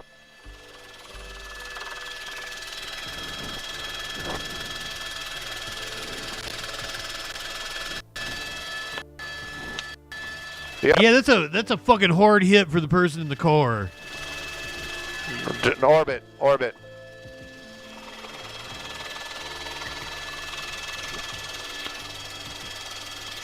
Well, you know, it's one of those situations where I am always kind of torn on really how to report. That's a good question. Pretty solid hit to that back of that vehicle that you saw there, that little silver car. Where is the car? Kind of sitting by itself, wrong side of the road. Other folks on Sierra Highway seem to know what's going on, but other vehicles are kind of coming up to it right now.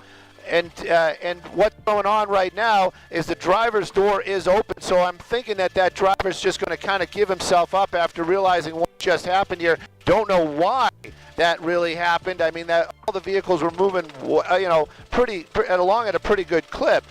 You know, I'm keeping an eye on one. I'm looking out the window at that smashed car and looking at the driver going into custody right there. Is that a woman? No, that's one of those ones. I always hate to be the, you know, saying that. It does appear to be a female driver, and it looks like she is going into custody right now after that accident. But I'm really concerned about those folks in that car. Women don't usually lead police on high-speed chases, but we've seen many here recently. Over there just to say, hey, are you okay? But right now, they're taking that driver into custody, that vehicle, that party bus. You know, she looks like someone who would steal a party bus. Probably because it couldn't go anymore. It's the new norm. That's that female driver going into custody right now. And also, there's a lot of other civilians down there by that other vehicle. Nobody's checking on that person at all. It's right there. You went past it. It's the one that's sitting. Keep going up, keep going up, keep right there, that one. And, you know, that's the thing. It's like nobody has kind of made their way. Yep, that's the car. Somebody has. I just noticed somebody has the people from that white truck. So, you know, look at that car. That trunk completely gone. That was a pretty hard hit. Hopefully they're going to be okay. That driver of the party bus in custody right now. California Highway Patrol, they have to clear that vehicle. But I really hope they have The driver of the car apparently some of the treated at a hospital and released. Officers will make their way down there to see if that civilian, if it's just the owner of the bus company, okay. Susie Lethie, truck making their way back over to that. Said that the limo driver was picking up a client in San Diego, got out of the vehicle when the suspect jumped inside and took off. Say, are you okay? You know, My driver went to pick up the clients, and somebody jumped into the bus and stole the bus around 10:30 in the morning. You can see about an hour and a half later, we received a call from somebody that was on the 405 going north in Long Beach making a complaint. All the pursuits. This one a little. The driver followed the party bus and stayed on the telephone, leading authorities to the location of the pilfered vehicle. Of an ending out here with that that party bus just rear-ending some poor civilian this afternoon on Sierra. The company owner, Palmdale area, Bobby, said that she was grateful for the good Samaritan who followed the bus. I'm going to say don't narc on people. And he wanted to thank the person that did call in to complain that followed the bus, the dispatchers, and the police for helping move this along.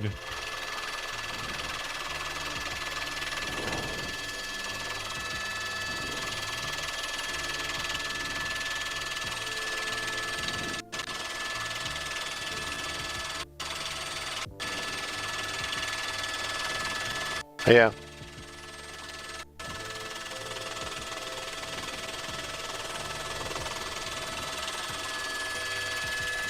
She's in custody. Having a lot of trouble with their feed here.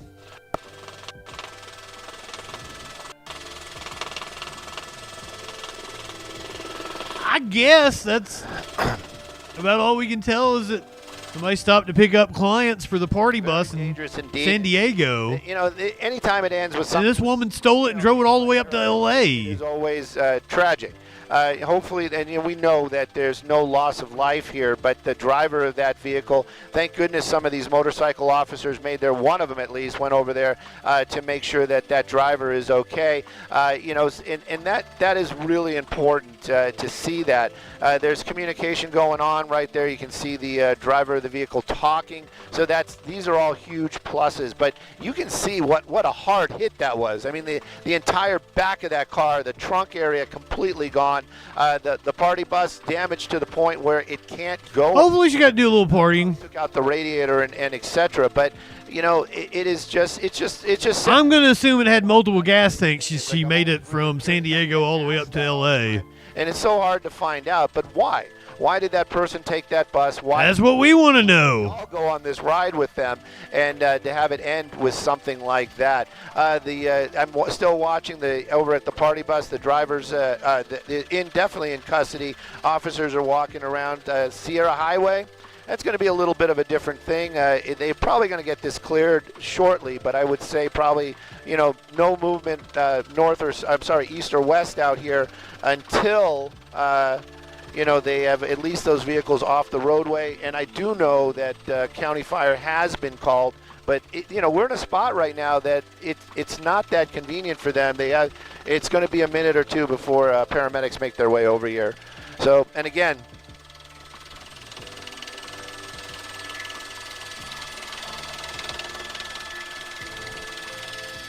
it has a 100-gallon tank. God damn.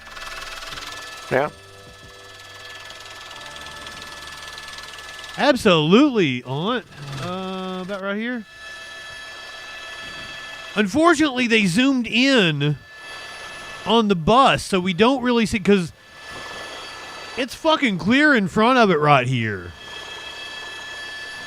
And they zoom in, and we don't really see how she comes up on the car in front of her.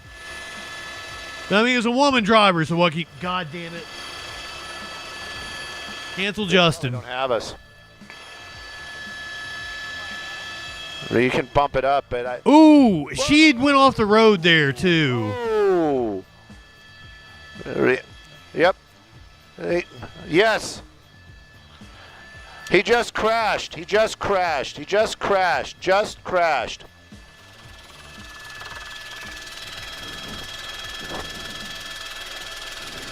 Did it flip that car around? Where did the car go?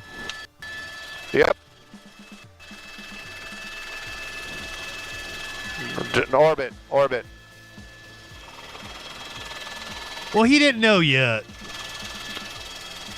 We had no indication of the gender of the driver. Where I'm always kind of torn on really how to report this. That was a pretty solid hit to that back of that vehicle that you saw there, that little silver car. That little silver car kind of sitting by itself, wrong side of the road. That's why it's weird to see but other vehicles are kind of women leading people on chases because statistically, what's going on right now is the driver very likely to be a man. So I'm thinking that driver's just going to kind of give himself up after realizing. But boy, have we watched a good 10 or 15 women run from the cops. I mean, that all the vehicles were moving in the last few months. Along at a pretty good clip. The woman with the spaghetti straps and the booty shorts, she's still one of my favorites. And looking at the driver going into custody right there. And she got out, got something out of the back of her car, and then got back in, parked for a little bit, and put up the sun blocker. Female driver, and it looks like she is going into custody. Oh, the woman that lost her transmission and then ran and got tackled. I'm really concerned about those folks in that car. You'd think that one. Well, we watched that one twice. Patrol or somebody from California Highway Patrol would get a vehicle over there just to say, "Hey, are you okay?" But right now they're taking that driver into custody. That vehicle. I got a thing for redheads, so you know. To a stop. I can fix her. Couldn't go anymore. That female driver going into custody right now, and also. There's a lot of other civilians down there by that. I do not. There is no bias. I just see police chase. Right there. You went past it. It's the one that's sitting. Keep going up. Sometimes I do it based on length. That's the thing. It's like nobody has kind of made their way over there. Somebody has. I just noticed there's somebody has. There people from that white truck. So. God damn. That's totaled. Completely gone. That was a pretty hard hit. Hopefully they're going to be okay. That driver of the party bus in custody right now. That car is not okay, though. They have to clear that vehicle. But I really hope they have at least made a call for an ambulance, and maybe some of the responding officers will make their way down there to see if that civilian, if it's just that person by themselves, is okay. The person from the pickup truck making their way back over to that civilian's vehicle right now. My tools! I need my tools! Even if they are okay, and it just was like... Okay, nobody was partying in the bus. Say, are you okay? We just don't know. But right now, the party is over. And the officers making their way over to that vehicle, they have to clear it. We've seen this on all the pursuits. This one a little bigger, a little more unusual. But again, we're gonna see if what a this Democrat that party bus just rear-ending some poor civilian event afternoon on Sierra Highway. Memorializing January 6th is gonna happen here. Gonna stick with you for just a little bit longer. No troll patrol tonight. We're gonna be back tomorrow. Same troll time.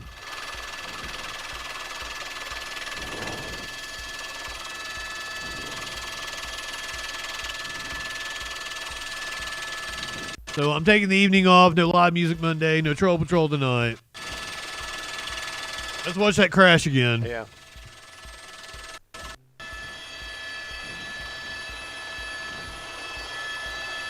Tonight's a monumental night in the history of wrestling, and Justin's going to watch his wrestling. Still don't know what I'm going to do about 420.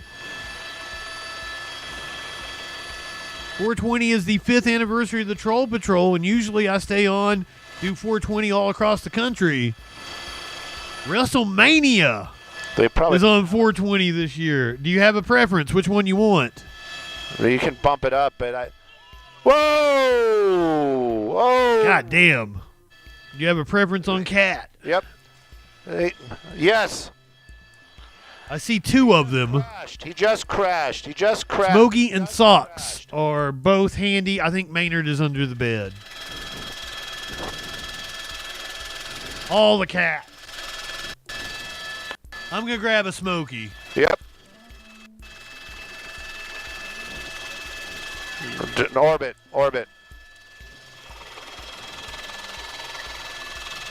I was wrong. Maynard wasn't under the bed.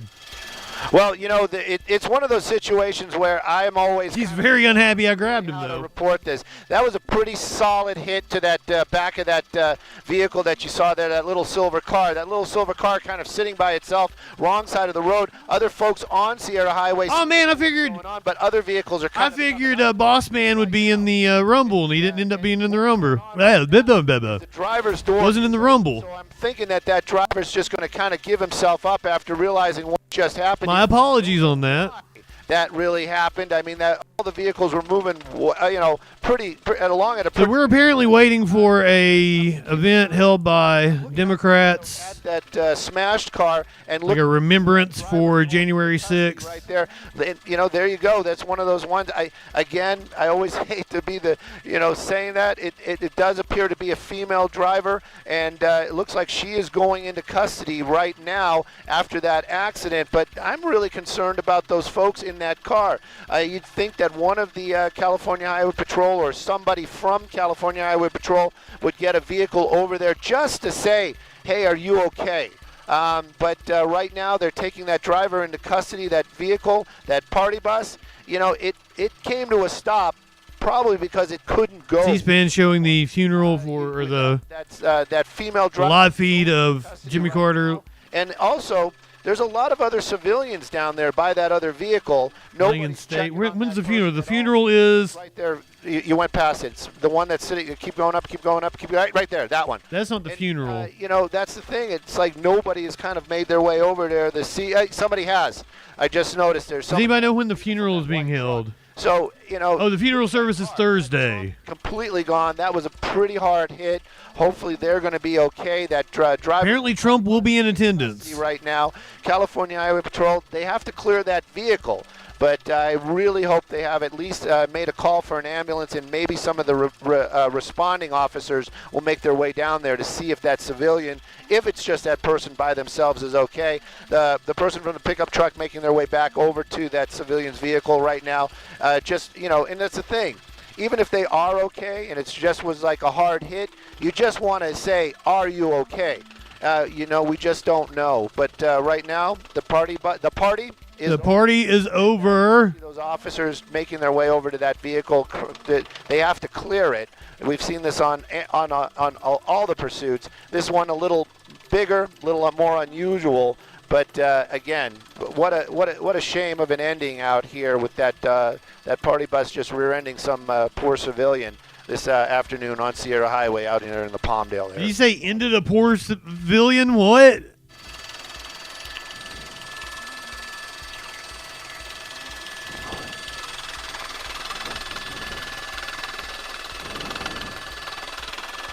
You know what? There's Canadian news going on, so you guys need to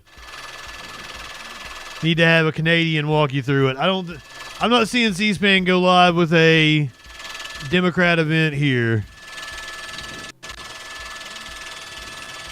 I was going to keep it tuned for that. Yeah.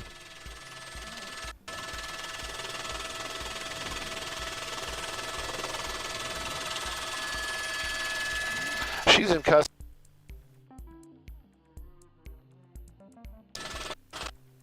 So since I feel like you need a dapper, intelligent Canadian to walk you through all the shit going on in...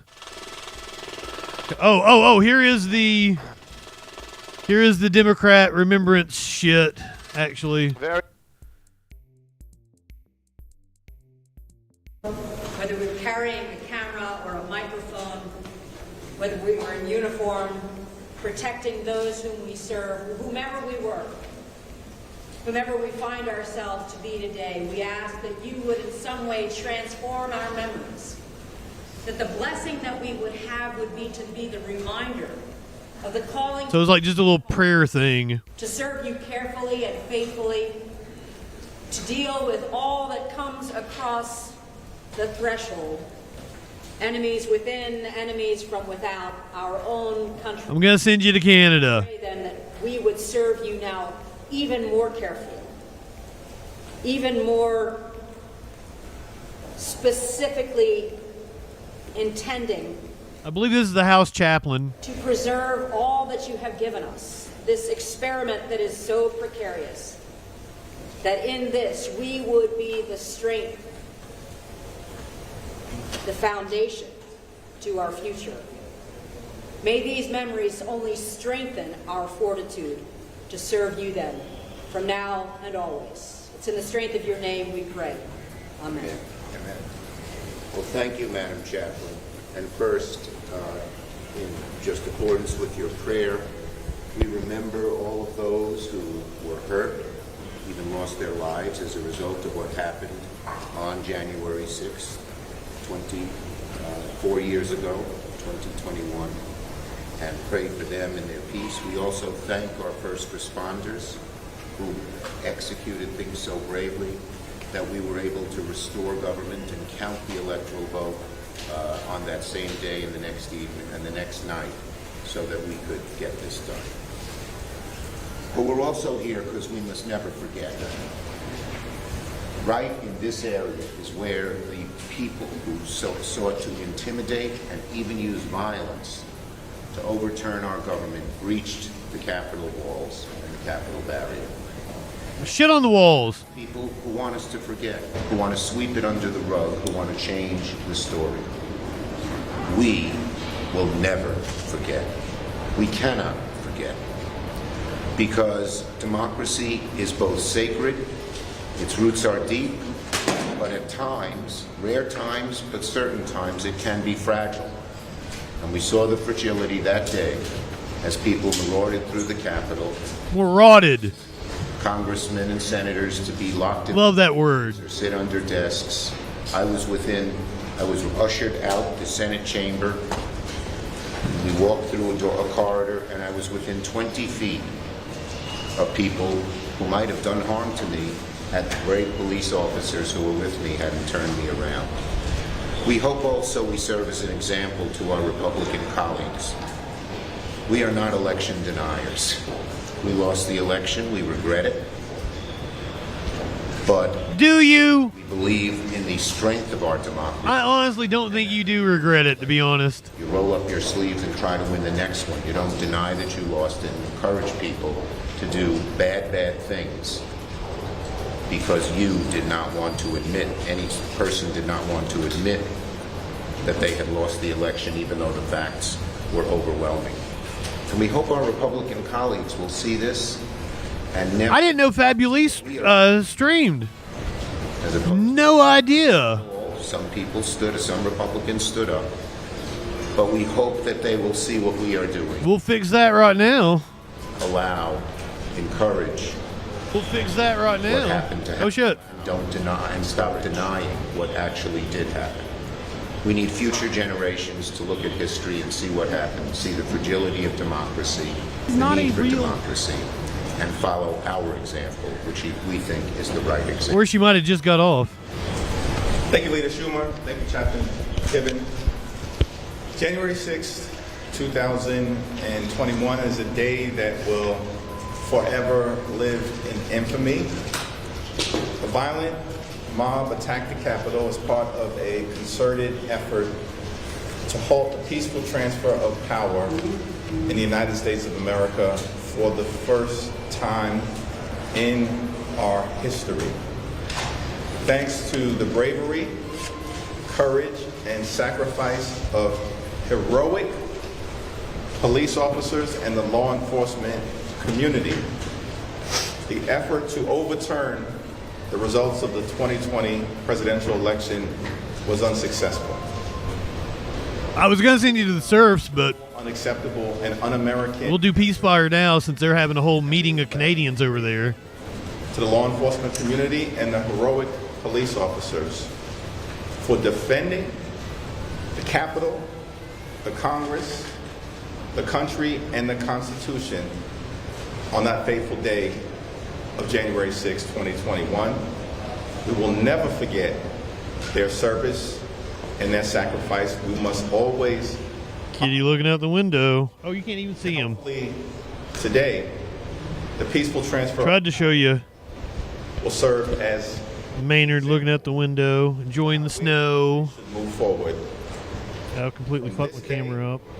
And for every day in our nation. There we go. Thank you. And one more... fuck you, Jeffries. I'd like to say, and that is, to those who used violence and intimidation to threaten to hurt our government, and particularly to those who threatened... So this is one of the windows they busted out, I assume. ...would set a terrible example for the future in America and for the world. This is their monument to January 6th. Is capable to do this. We're not taking it. Thank you. Thank you. A special window.